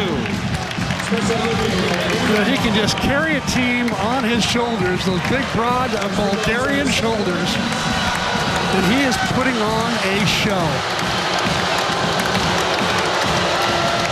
One team's hero is the other team's villain, and that is what Alex Nikolov is becoming right now. And it's going to be a foot foul against Nikolov. Point for Hawaii. And Galloway popped it up pretty good. We saw him do that last night as well. So he is human. At least partly. 25-all. Hoagland down the line and in. It's an ace. Oh, it will be overturned. The line judge called it in. Overturned by Ray Mink. The R1. He decided to make the call, and he called it wide. And so the point to Long Beach State, what would have been 26-25 Hawaii, it is 26 serving 25 for set 2 Long Beach State. Charlie Wade's going to challenge it. Here we go. This is good. This match is having so many interesting nuances, from chirping at the net to superhuman efforts. That one hard to tell because the linesman is in the way. That's hard to tell. Linesman right there. The linesman can't get any closer, so you'd think they would be making an accurate call. But clearly Mink has a different view from the referee stand. You know, and this is a bit of tough luck for Long Beach because some of these angles that would tell a pretty good story are being blocked. Remember, it was Alan Knight who was blocking one of the other challenges. Yep. And then that time the line judge in the way of a would-be in-out image. That one may be the best look right there. It looks like that one is... It's just hard to... On the line, it looks like. It's hard to overturn the call that was out on the floor if you just don't have a clear enough view. Right. You'd imagine that this is going to stand.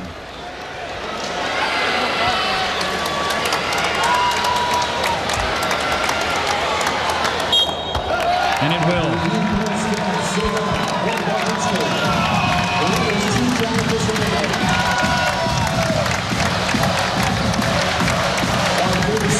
Michael Hoagland letting his opinions be known. He's the one who served it. He had a pretty good look at it as well. So Aloha ball in the second, and the Long Beach fans standing on set point. Tella goes outside. Hawkus off the block, punched up in the air by Moody. Here's Olivier going to try to time it. Goes through the block, played off the net by Tella. Bump set Stewart to Muklius, off the block and out, and we're tied again. Are you for real?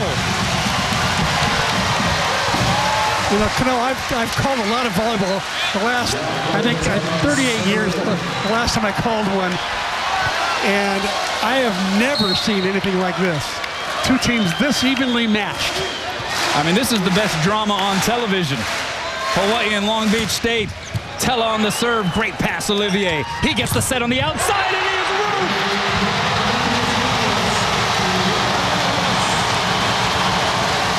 And now, do you think they'll all stand again? I think they are. This is Hawaii's first lead of set 2 since they were up 1-0. Wow.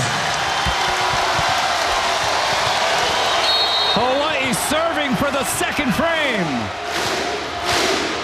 Nikolov in the back row, but he's asking for the set. Aloha ball in the second. And it's shanked by Olivier. Great save by Godbold just to extend the sequence. Tella, backside, Muklius!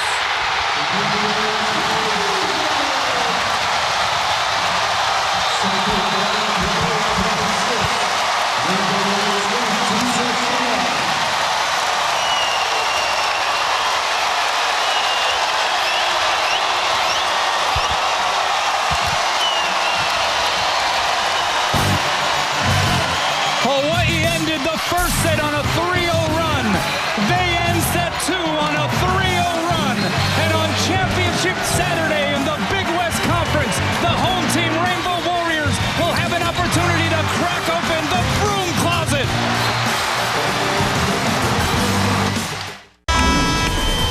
Welcome back. Here are the Pizza Hut match statistics delivered hot and fresh. Hawaii up 2-0, but both sets going into extra points as these two teams continue to prove to be so closely matched, C-Mac. They really are, Cano, and you look at the stats, Hawaii committing only 9 hitting errors, Long Beach 11. Hawaii hitting 333 to Long Beach's 247. Long Beach normally hits around 350, by the way, so expect that number to go up for them. Blocking Hawaii, 7 blocks to 5. That's about what it should be. They're like the number 1, number 2 teams in the league. And Diggs about even, ace of the errors about even. And what's really surprising, though, is that Hawaii has somehow withstood the onslaught of Alex Nikolov. He's just phenomenal. I thought he was going to take over the game and it was going to be a runaway. And sure enough, Long Beach led the entire game. Hawaii only led, I think, once. Is that correct? They were up 1-0 that's right. Until the very end. Right. And trailed by as many as 5 in set 2. I mean, this is just one of those matches. The difference is infinitesimal. Yeah. As Tella serves it into the net to start set number 3. Tella doesn't miss many serves. That's for sure. That's his second service error of the night. And Nikolov to serve, took something off, diving past Galloway. And then Hawkus through the block. How about the effort of Chaz Galloway to reach that Nikolov serve? Well, that would have been Nikolov's 3rd ace of the night. Doing it, you know, with his little off speeder that's so effective. Nikolov with 14 kills to lead everybody. Demetrius Muklias, though, with 11 kills for Hawaii. And here's Nate Harland getting the start here in set 3. And he lights it aflame on his first swing. The 6'4" sophomore from Ladera Ranch, California. You know, his dad, Sean, was a member of the Chicago Bulls in the 1996 season. He played along with Michael Jordan. He got a championship ring, also played professionally overseas. And then when the NBA Summer League used to be held at the Pyramid in Long Beach before it moved to Vegas, he got a chance to play alongside very young Kobe Bryant with the Lakers. as Hakas just crushes that set. But yeah, Nate Harland, that's a pretty cool background story. Yeah, it is a great story. And how about, you know, he's taking the place of Spencer Olivier, but Olivier's got 6 kills, only 2 errors, hitting 255. So I'm a little bit surprised that he's coming out. But you know what? Alan Knight said that Harland likes a little bit faster set. Maybe a faster offense will help here. Here's Godbold from the opposite side. Goes right down the seam. And Long Beach State gets the point. 3 serving 2. If there is an adjustment for Long Beach to make, what would you suspect that is? I think the only adjustment would be getting Harland in, maybe running a little bit faster offense. But you know, there's really not much adjusting to do, you know, when the teams are that close. Only 4 points separated them in the first 2 sets. Hey, if it ain't broke, why fix it?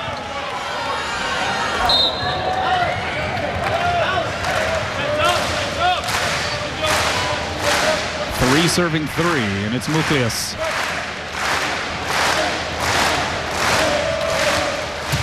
Into the net. That's the 12th service error for Hawaii. So you pointed out the fact that Hawaii up 2-0 despite Alex Nikolov hitting .281, which is below his hitting percentage for the season, but he has 14 kills and he has in stretches just been hard to handle. Also, Hawaii overcoming the 12 service errors here in this match so far. Galloway up the ladder. The block slowed it down, though. Back row, it's Harland. Wrist away. Nate Harland putting in some good work here during this tournament for Long Beach. Good pipe set there, wrist away. Sees the block, blocking him cross court. And so he just goes a little wrist away to the corner, area 5. Here's Galloway, and he pumps it long, no touch. And so the advantage here in the early stage of set number 3 belongs to Long Beach State. This is about what the score was, I believe, in set 2. Yeah, I think it's set 3. First set, I think there was a 6-3 as well. Didn't Long Beach get off to a good start in the first set as well? Harland, that one is sent long. I'll tell you, Long Beach has got to be a little bit frustrated in the fact that, you know, they have led, especially the second set, they led 95% of the time, right? 98% of the time, and do not win. Charlie Wade, I think, feeling a little lucky. They kind of stole one there in the second. Outside, here's Nikolov. 2 blockers up, and it didn't matter. He gets his 15th kill. Remember, this is the follow-up to his career-high 28 kill performance in the semis last night, where he hit a fat 558. This goes over the top whenever he feels like it. 7 serving 4, hold away the serve. It's a good one. Good pass, though, by Galloway. Backside, Muklias. And that battle between Muklias and Nikolov, there's always that extra nanosecond stare through the net whenever either player makes a play. I'm just happy for Muklias that he's having a better night tonight than he did against Long Beach a few weeks ago. Those were nightmarish. Yeah, hit negative .087 the first night against the Beach. As Simon Torwy getting some run in the front row. Demolishes that one. It was an all-Frosh Big West Conference team selection last year. In and out of the lineup, though, over the course of this season. And then the block is up. And they stuff Dimitrios Muklias. It's Nikolov next to Torwy, and that is a pretty prominent block pairing. Nikolov at 6'7", Torwy at 6'10". And that was all Alex. Tella goes outside. Here's Hakas off the block and out.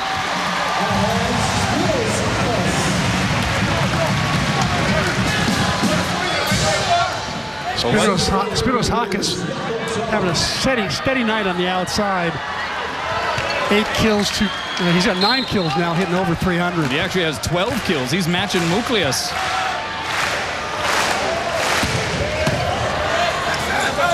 Outside, here's Godbold, blocked and roofed. Voss and Muklias. Guilherme Voss, third in the nation in blocks coming in, averaging 1.35 per set. Had 7 blocks last night against UC Santa Barbara.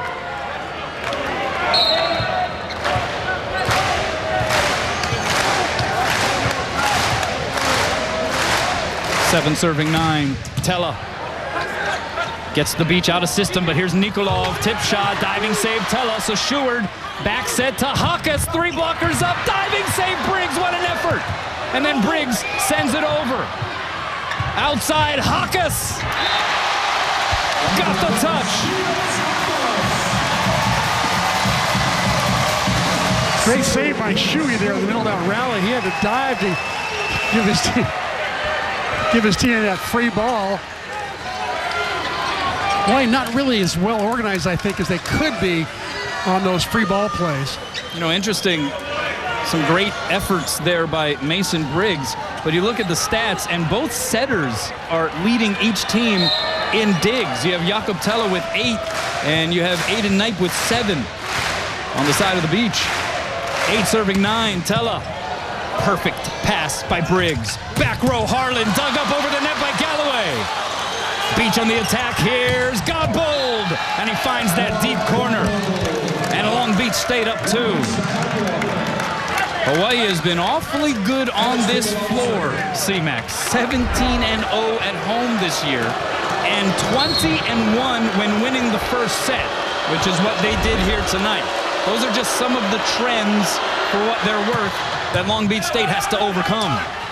Tella goes to Voss, and he lays the smackdown. What a pass by Hakas that time. Nikolov put up a great serve, and somehow or another, Hakas put up a good pass. Amazing.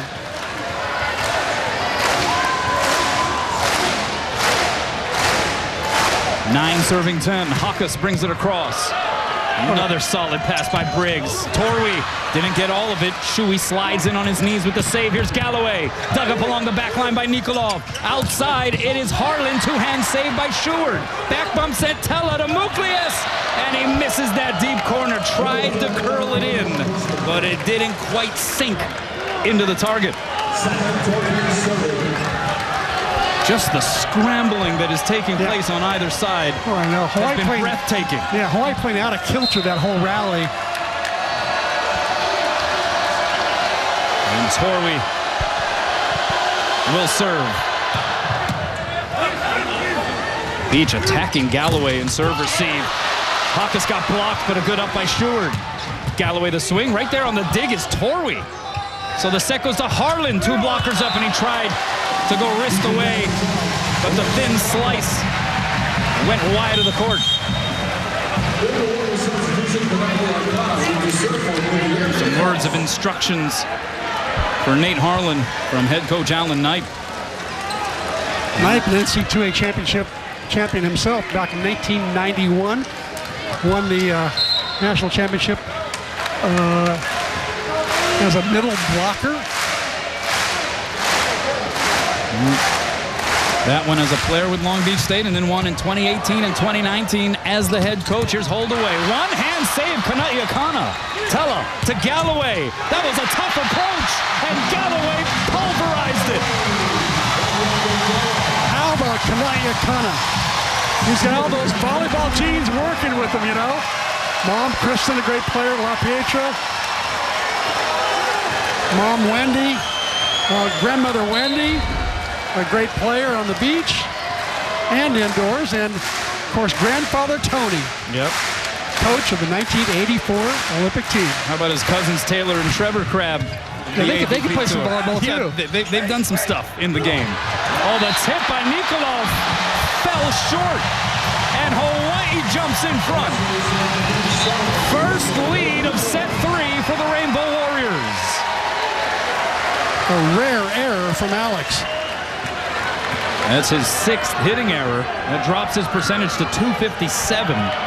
He still leads everybody with 15 kills. But you look at the other hitters' production. Clark Godbold with 6 kills. Long Beach might need a boost from somebody other than Alex Nikolov here to get back into this thing. I would agree. They're going to have to be firing on all cylinders. They can't just rely on the one cylinder of Nikolov. 12 serving 11. Akana, good serve. Bump set Knight. Oh, Long Beach has to send a free ball over. Tella with options. Backside. Muklias.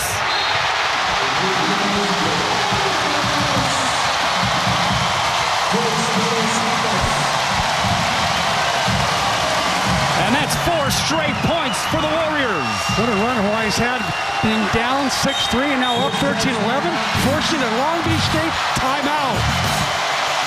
This crowd is loving it. Hawaii by a pair. Time now for the Hawaii Honda Dealers highlight reel. And we're looking at Demetrius Muklias. 13 kills, hitting .231. And he has come up big in some very important spots, C-Mac. He really has. You know, he's been avenging himself all night long for that bad weekend he had a few weekends ago at Long Beach State. And he is happily making the Hawaii fans happy. Yeah, Charlie Wade did not mix words. He said, we got nothing from the opposite position in those 2 matches in Long Beach. That has not been the case here this evening. Now, it should also be stated, Spiros Hakas has 13 kills as well. He's hitting .440. Is it the Greek connection going on tonight? In full effect. Out of the timeout, Middlesex goes to hold away. Didn't get all of it, so Hawaii on the attack. Muklias down the line. Too hot to handle even for Mason Briggs. And Hawaii up 3. They have scored 5 in a row. And credit Kanai Akana for keeping that serve in play. I mean, serving it tough. And you know what? He's doing it while you know who was in the back row. Nikolov.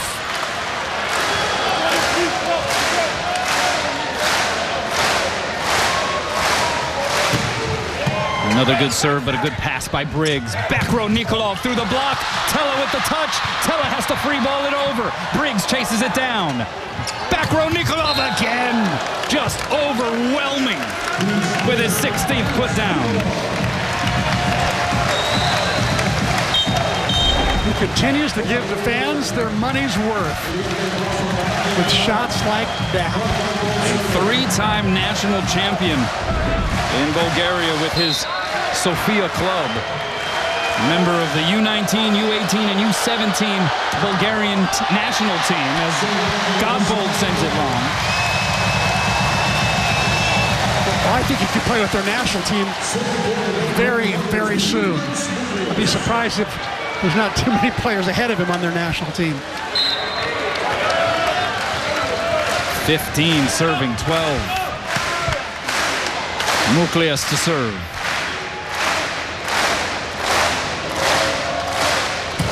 It's a good one. How about the pass by Nikolov? Outside, Harland through the double block and down. That's the 3rd put down for Nate Harland.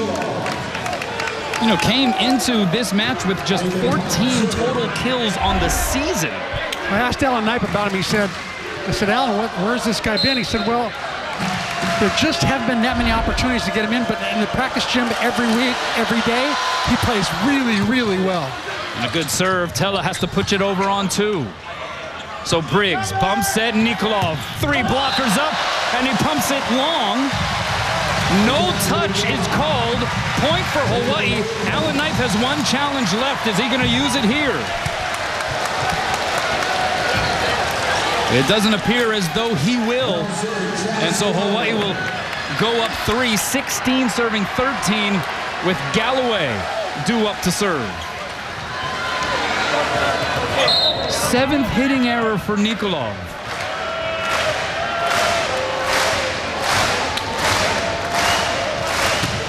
He only had 4 on 43 attempts last night. Hold away. The block slowed it down. Hakas has to roll it over. Diving save, Briggs over the net, and Hoagland dunks it down.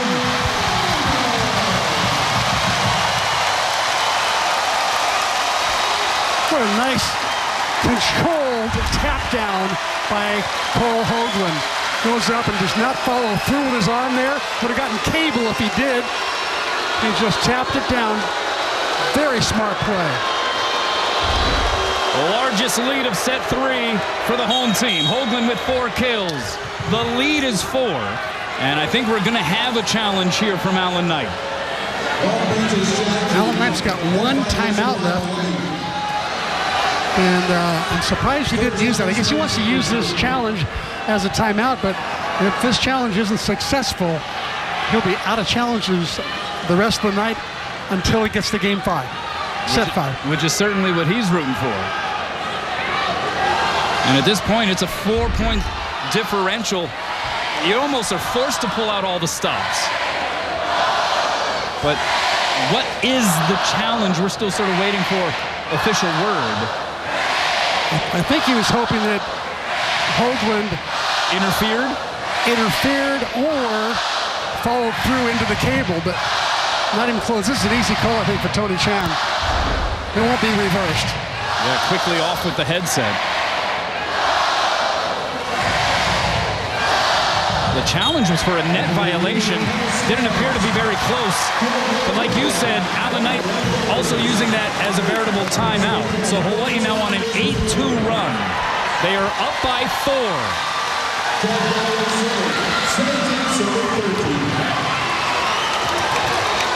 And no more challenges.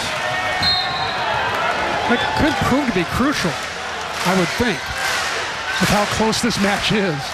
Galloway with the serve. 2-hand pass, Harland. From his knees, Knight sets up Nikolov, and he delivers. 17 kills for the machine, the Terminator that is Alex Nikolov. Well, he's gotten 39 sets so far. I would expect to see him get, maybe 39 more if necessary. What do you think?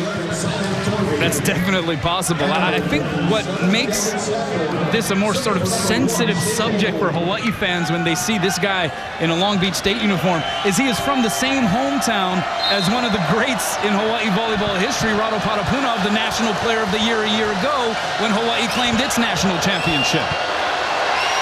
Sofia, Bulgaria. Oh boy, scramble play for Hawaii. Opportunity knocking for the beach. Middle set, Moody bounces it off of the Terraflex. Hoagland left early out of the middle that time, did not commit. Decided he wanted to go out and block Nikolov. That ball never made it out there. Nice kill by Moody. Great set choice by Aiden Knight. So Calvin Sanborn spent 2 years at Orange Coast College before matriculating to Long Beach State. Back to serve. 15 serving 17. Pass by Stewart is a pretty one. Outside, Hakas rises up.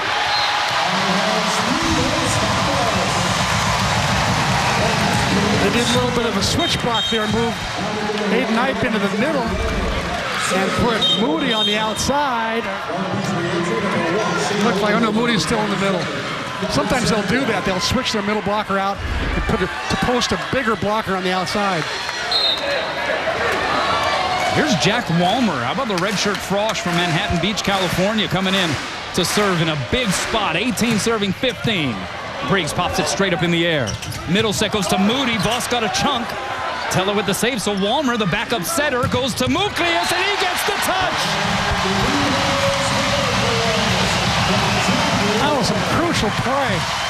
Great serve by Walmer to kick things off, and then he got the assist there at the end, and the crowd goes crazy. Timeout, Long Beach. Hawaii closing in.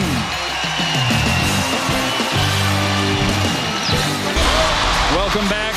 Spiros Hakas, second on the team in kills, coming into this match with 14, hitting .444, C-Mac. What a night he's having. To win the block, going over the block, hitting high hands. He's got it all going on. So with everything that Muklius is doing for Hawaii, that Nikolov is showing on the beach side of the net, Spiros Hakas has been just fantastic. Yeah, it really has. Long way to get to 25. 6 points is a long way to go. And no timeouts or challenges remaining for Long Beach State. Overpass, one hand set to Nikolov, and he crushes it. Good job by Aiden Knipe, the son of head coach Alan Knipe, putting up a one-handed nectar there for Nikolov. Yeah, he really did. It was a difficult, it's right on the net. Aiden did a nice job of keeping it in play, and of course, he gave nectar, but he really didn't need to give much. Just get anything to Nikolov, and he's happy. Yeah, just get it into the orbit. And that ended up being a joust above the net. Tella and Nikolov won the battle. And then he turns to his teammates and with his palms pointed upwards as if to say, meh.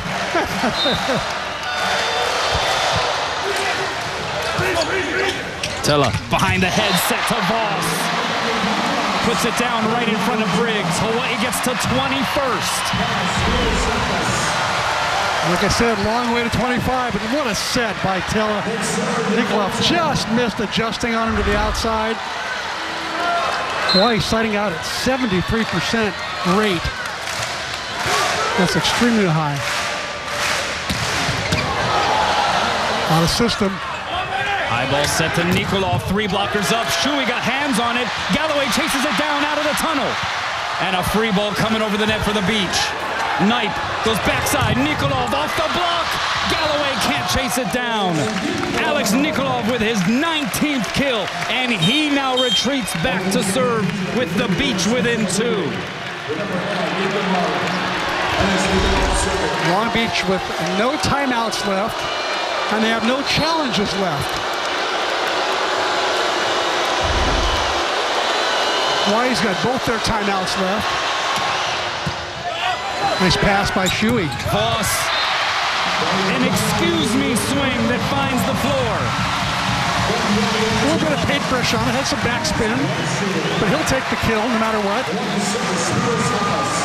Voss with now his 6th kill in 15 tries, hitting .333. A little below his normal average. 21 serving 18. And Hawkes caught it fat. You see the reaction. Again, Hawaii serving in only 83% of the time. Charlie Wade really likes his teams to be at 90, but under these conditions, with this pressure, they've got to serve a lot tougher to earn points. So it's understandable they'd be serving at 83%. Torwy to serve, 19 serving 21. Tella has to chase down the set. Back set to Muklius. He tried to take the line, but he missed it wide and wasted what was a beauty out of the palms of Jakob Tella. Timeout Hawaii as Charlie Wade's going to talk things over. The Beach have crept back within a point. By all accounts, Hawaii needs to win tonight to assure itself a spot in the NCAA tournament to defend its title. If Long Beach wins, the adopted theory, at least most widespread, is that Hawaii might be a team left out. Let's send it over to Ryan Kalei-Suji. Hey, we're here in the stands, and someone who's cheering loudly for the home team is Joe Worsley back here in the Islands. Joe, how's it going? What is it like being back here in the arena? It's so awesome. This is the best place in the world to play volleyball. I mean, you can't beat this. This is unreal. It's so nice to be back. Tell people what you're doing right now and the familiar faces that you'll be playing with. Yeah, I'm going to be playing overseas in Germany again with a couple UH boys. Can't announce who yet, but it's, like you said, familiar faces, so super excited. Yeah. One of the things I want to ask you, you were teammates with Jakob Tella. He was sort of your backup. What is it like to see the evolution of him? People are saying that he could be a national player of the year. Talk about his evolution and what you're seeing. The physicality that he brings is unbelievable. He's controlled the team. Just his composure is super awesome. I'm super happy for him. And I think he will be the player of the year, in my opinion, after watching tonight, to be honest. And quick other question, you guys are going to be coming back to the islands this summer. Talk about that. We have a business July 16th and 17th, a 4-man grass tournament. Mike Kama and Gage Worsley, my brother and I, going to be hosting an event there. So we're super excited. Come out. It's going to be in Kailua. Savon Leone, too, is a part of that. So super stoked. Come out. If you're from the mainland, fly out. It's going to be sick. We're looking forward to it. Joe, great seeing you. Take care. Back over to you guys. Thanks a lot, Ryan. Great to see Joe Worsley back in the house. What a career he had in this program. He also doesn't use sunscreen, does he?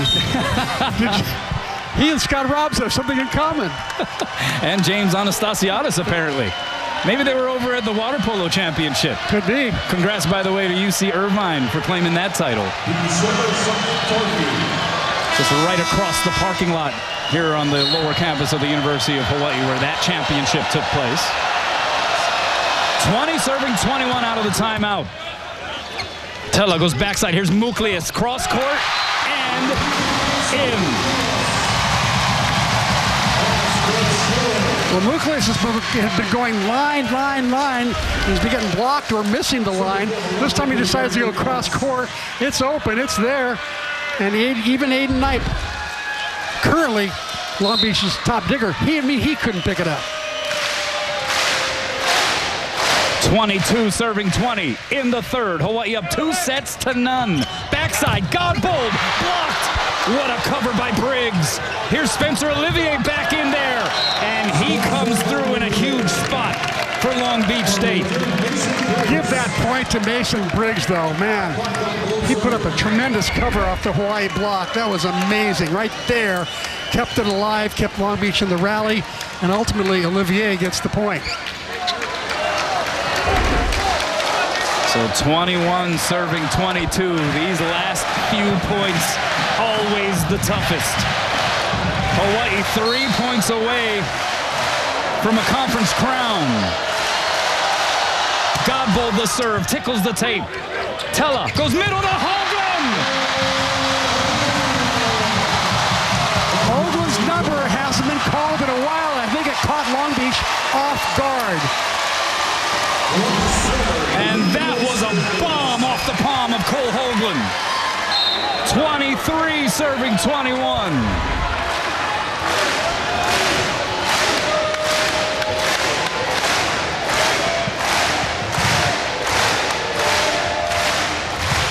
Muklius taking something off, diving past Nikolov. Olivier on the outside. And Spencer Olivier, who has been on the bench for a good portion of this third set, coming through with a couple of top-notch swings, now gives way once again to Nate Harland, who comes in to serve. Quality swings by Olivier there. Really good swings. But he gives way to a guy who was the serving hero last night for Long Beach State. Deceptively tough serve, handled by Hawkes. Tella surveys, goes back row to Hawkes, and he finds the floor. And they will rise at Simplify Arena at Stan Sheriff Center. Guess where this next set is going to go? Number 23 is front left. And the guy who's wearing 23 is Nikolov. Aloha ball for a championship. And a net serve by Galloway. Galloway did not get a good toss there. Had to run to chase after it. And now Hawaii, who sides out at 73%, got to hope that this is one of those 7 out of 10 times that they score a point on a side out. They remain standing. It remains match point. Aloha ball once again for the title. Hold away the serve. Tella with options, goes outside, Hawkes, and that's it! Hawaii wins it!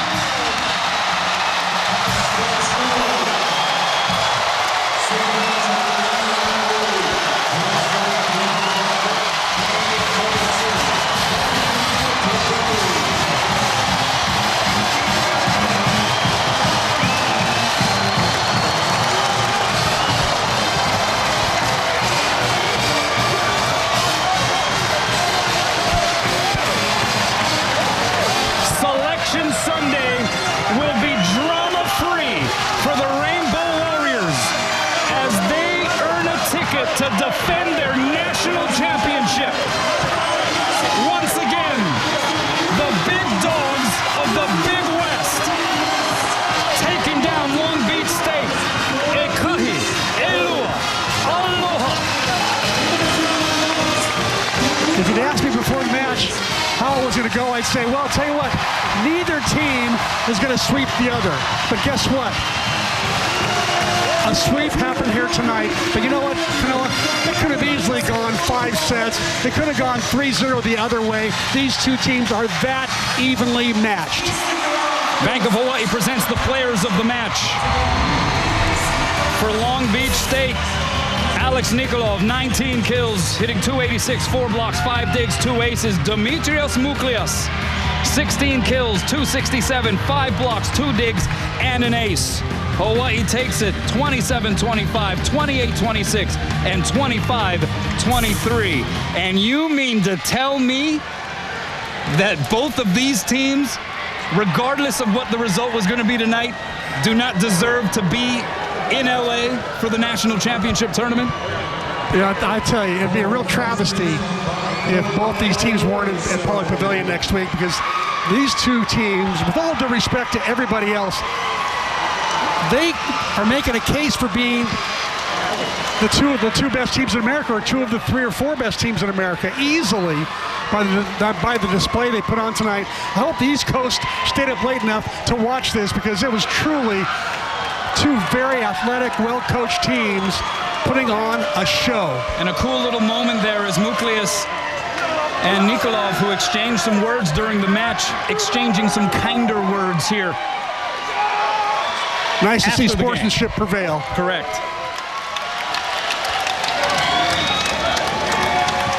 The prevailing theory, I believe, is that Long Beach State will still get in as an at-large. This may have done in Penn State. Correct. But we'll see how it plays out on Selection Sunday tomorrow. But the Rainbow Warriors, if they want to, they can sleep in. That's right. Because they're in, and it's just a matter of who and when. I think they're liking those hats, aren't they?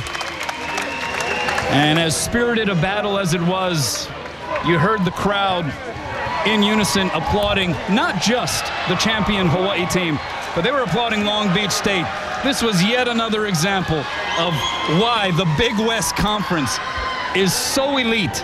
These two teams as good as anybody in all of college volleyball, and they left it out there on the Terraflex. Yeah, you got to really feel for Long Beach State tonight, because they played some great volleyball, and I just hope they get to Paula next week. Let's send it over to Jordan Helly. Thanks a lot, Kanoa. Coach, congratulations. This team, this rivalry seems to bring out the best in both of you. How magical was this to finish it out in 3? Yeah, you know, it's been a lot of fun. You know, and Alan and I were talking before the match. We played each other for the MPSF championship in 2018. And at that time, we're like, you know, I think we're going to be doing this for a while. So this is the 4th time that we played each other for a title. And it was just, the crowd's unbelievable. Our team played really well. You know, we had to fight and scrap in those first 2 sets.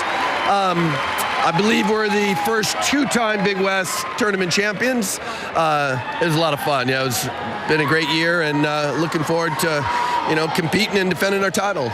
Yeah, it's got a nice ring to it. This team has steadily gotten better throughout the year. What is it about this group that the progression has led to this point? Well, I just think it's, you know, part of the mindset and the culture that we've built, where it's like not only do they get better as the season goes on, they've gotten better throughout their careers. I mean, you look at the evolution of Jakob Telle to become, you know, not the best player in college volleyball. He's certainly the best setter. And there's so many guys in our program like that, you know, it's been a lot of fun to work with, for sure. You looking forward to at least a less stressful Sunday morning tomorrow? Yes. Congrats, Coach. Thanks. Go enjoy it. Back to you, Kanoa. Thanks a lot, Jordan. All right, that will do it for us. The trophy ceremony coming up on the other side of this break. Don't forget about the post-game show, CMAC. It's been a fun season. It's been a great season. Always an honor, always a privilege. Oh, by the way, I'll be at Pauley next week, and I'm looking forward to it. Well, for now, for Chris McLaughlin, I'm Kanoa Leahy. Thank you for watching wherever you may be, everybody. For now, we bid you aloha from a championship celebration in Manoa. From Spectrum Sports, it's the Hawaii Honda Dealers post-game show. Well, just 6 points. That's all that separated these two teams as second-seeded Hawaii comes away with a straight set victory over Long Beach State, 27-25, 28-26, and 25-23 to claim the 2022 Big West Men's Volleyball Championship. The trophy presentation happening courtside. Let's send it over for the ceremony. Ladies and gentlemen, welcome to Simplify Arena at Stan Sheriff Center and the 2022 Outrigger Resorts Big West Men's Volleyball Championship presented by the Hawaiian Islands Awards Ceremony. Tonight, we crown our champion who will represent the Big West in this year's NCAA Men's Volleyball Tournament. Before we present the Most Valuable Player Award and Team Trophy, we want to recognize and congratulate all of the athletes for an outstanding 3 days of competition, and to our runners-up, the Long Beach State, for an outstanding championship run. Presenting our awards this evening, please welcome Big West Commissioner Dan Butterly. And Simplify Arena Stan Sheriff Center Manager, Rich Sheriff. Now it's time to present the 2022 Outrigger Resorts Big West Men's Volleyball Championship presented by the Hawaiian Islands Most Valuable Player Award. From Hawaii, Jakob Teller.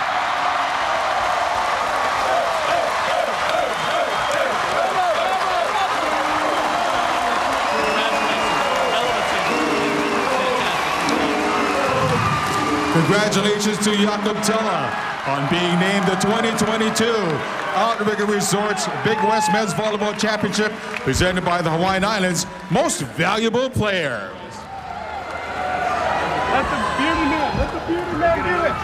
Let the bearded man. Now it's time to present the trophy to the head coach of the champions of the 2022 Outrigger Resorts Big West Men's Volleyball Championship presented by the Hawaiian Islands. Head coach Charlie Wade and the Rainbow Warriors.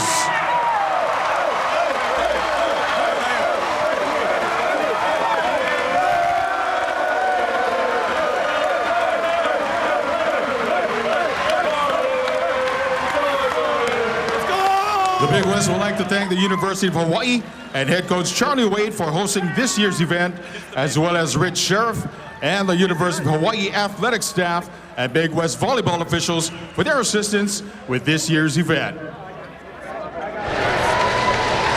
The post-game ceremony rolling on here as the trophy being presented. Looks like Charlie Wade likes to say a few words to the fans here. He did this back in 2019.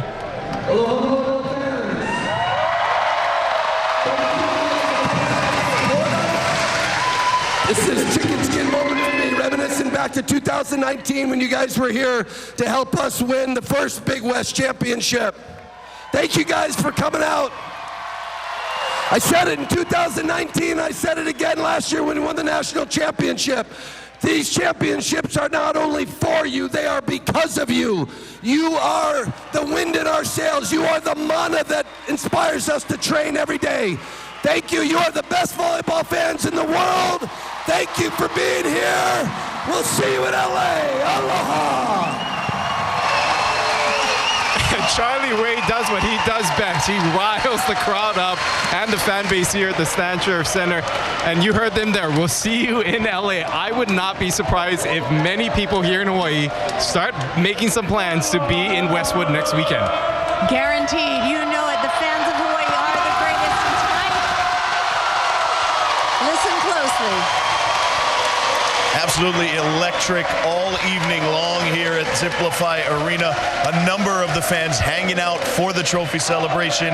We'll be back with more on the post-game show as we continue to wrap things up in what has been an electric weekend here in Manoa and a championship weekend here for the University of Hawaii as they reclaim the Big West Championship.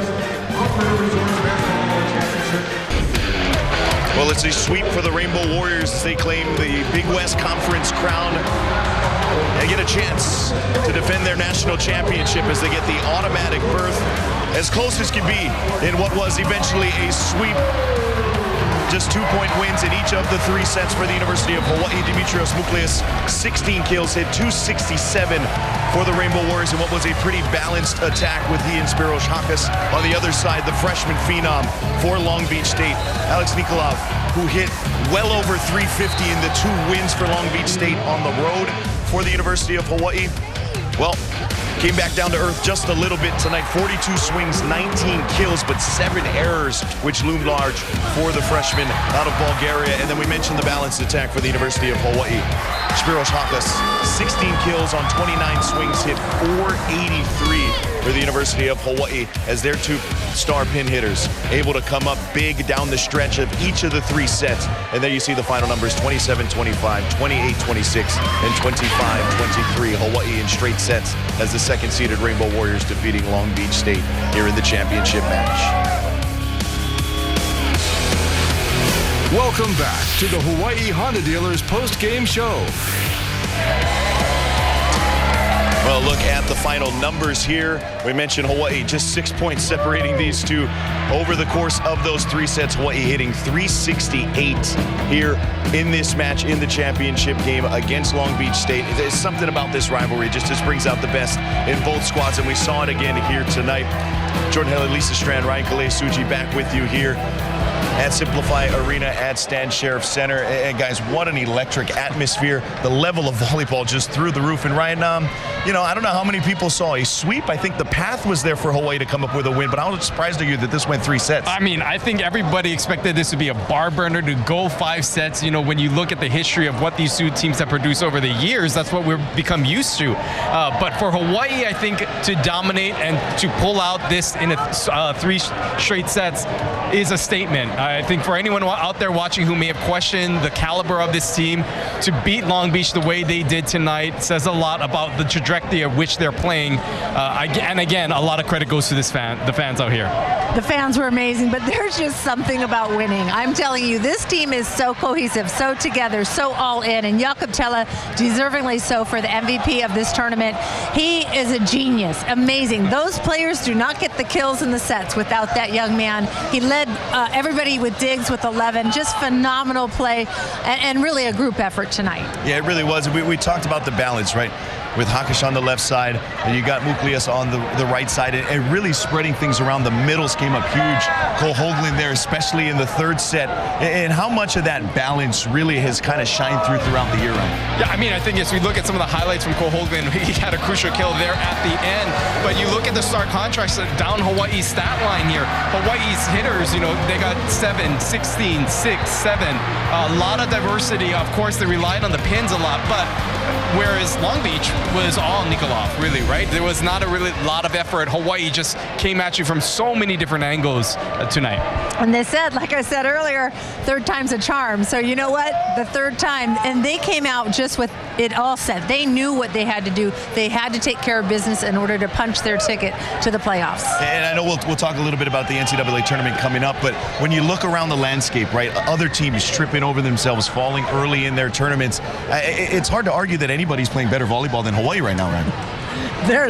Well, I can't agree more. I mean, they have really elevated their game from preseason to now. As we've seen them, they have evolved as a team, and they really, I mean, and then Kana'ia coming in and serving balls, and Jack Walmer coming in. They're very cohesive, and you can just see that they've really developed themselves. I think one of the biggest difference when you look at, and for anyone that was at the Pyramid or may have watched those matches when Hawaii lost in 4, you know, in those matches, Hawaii was leading all the way up into the 20s, and then Long Beach turned into another gear and was able to take over. We saw the flip of that tonight. Hawaii was a team, especially in that 2nd set, they were behind and they caught up. And more importantly, they finished strong in all of those sets. But I think a lot of credit has to go to the passing core of this Hawaii team. Chaz Galloway said was going to be an X factor. I thought he played phenomenal tonight. He was such a steady passer back there, played great defense, and just really played with a lot of confidence tonight. 7 kills, hit 263, and really bailed Hawaii out in some tough moments. Yeah, he really did, and was steady throughout. It's good to see him healthy again. You can see all of that athleticism as well as the control out there. And Lisa, sort of on that note as well, you know, libero had been a talking point for this team all season long. Brett Short has been the guy. We have seen Eleo Choi. We've seen Avery Enriquez. I thought Short played terrific tonight. What do you see from him? I agree. I think he's really improved. I mean, you can see that he's evolved as a libero. I mean, he's naturally a setter. He was put into this role, but he came up with some clutch digs tonight, and he leads that backcourt, and it's nice to see. He's been in the program a few years now, so his leadership, you don't notice him that much, but he is a huge part of this team. And I think he's just a stabilizing factor. His highs are not very high. You know, he doesn't get rattled, and his lows aren't very low either. I think he's found his rhythm, especially in taking balls overhead. That was kind of a struggle at the pyramid. Again, tonight, he really was confident on those float serves. I think he's come a long way through this season, and he will be key going into this postseason.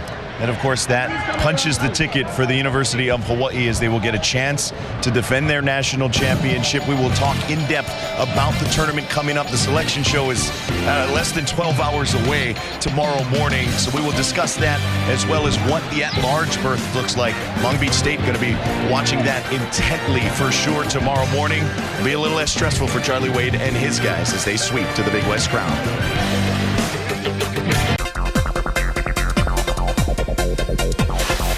Welcome back to the Hawaii Honda Dealers post-game show. I'm back with you here at the University of Hawaii as the Rainbow Warriors, playing on their home floor, able to close out the Big West Crown and punch their ticket into the NCAA tournament. One of 5 automatic bids, 2 at-larges. We'll find out who those teams may be tomorrow morning, 7 o'clock in the a.m. Hawaii time. It will be the selection show. You can catch that on ncaa.com. It is a 17 bracket. The number 1 and number 2 seeds get a double bye into the semifinals. Hawaii likely in that quarterfinal round coming up in a couple of weeks, the first week of May. The at-large selection criteria. This will be all of the conversation now, right? With Penn State slipping up in their conference tournament, with UCLA slipping up in their conference semifinals as well, and now Long Beach State as well. When you look at the coaches poll, right? Basically 4 of the top 5 teams in the coaches poll lost this weekend, and that leads to a whole lot. USC is basically out of the equation now because of the losses by UCLA and Penn State, and now Long Beach State. But a lot of these, right, you get the data, the one-loss records, the strength of schedule, the RPI, those are really at the top. You took it win-loss records against other teams in NCAA consideration. There's a whole lot there. It gets complicated. Does it need to be? I don't know. We'll talk about that here in just a second. As we mentioned with the poll, right, UCLA goes down, Penn State goes down, Long Beach State goes down, USC as well. And so really now the focus turns to which 2 of those 3, the Bruins, the Nittany Lions, and the Beach, who gets the 2 berths into that 7-team field. And it is going to be one heck of a debate, I would imagine. David Matlin, the athletic director for the University of Hawaii, is part of that 5-member selection committee. And again, they have until 7 a.m. tomorrow morning. The Zoom calls, I imagine, are going to be going late. And so you look at this, right? And I think we can start with Long Beach State. We just saw them here the last couple of days, and you talk to everybody associated with the Big West, right? Not just the folks at the beach.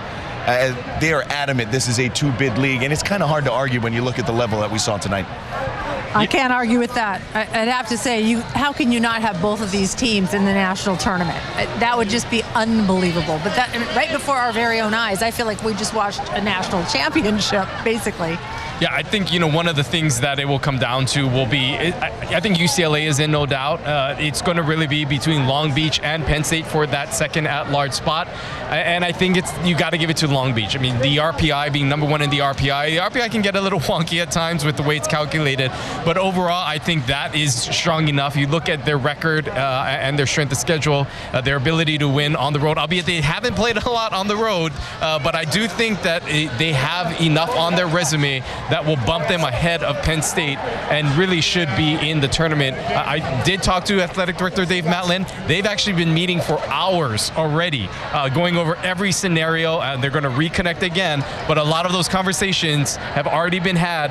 I think another question comes down to now the seedings and where everybody lines up in this. Yeah, that's going to be a big part of the conversation as well, right? You'd imagine the University of Hawaii probably, with Ball State winning their conference tournament as well, probably in the conversation for, one of those top 4 seeds, the bye versus the quarterfinal round. That's going to be a very interesting conversation as well. And the other thing about it, right, when you talk about Hawaii now in the field, you've got some of these others.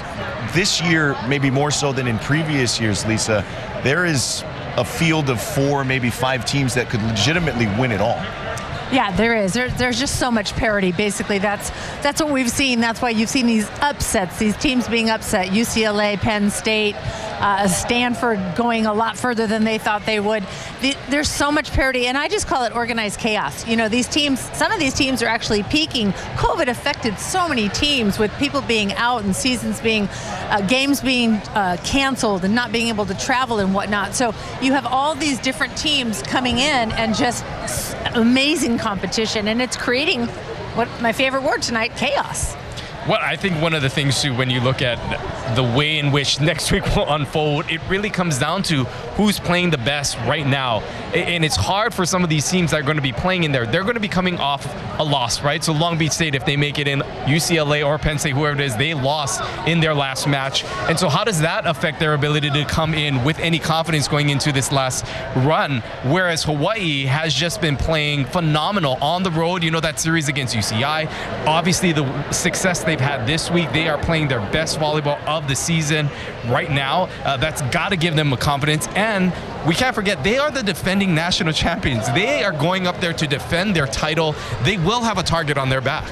Well, the one thing, Ryan, about that is that Hawaii has not done as well on the road. Earlier in this season, they kind of struggled on the road. So, you know, it is timing along the way. So their timing, yes, they are coming into playing really good volleyball, and they're healthy. They've got their players, Chaz Galloway back, Jakob Tella back.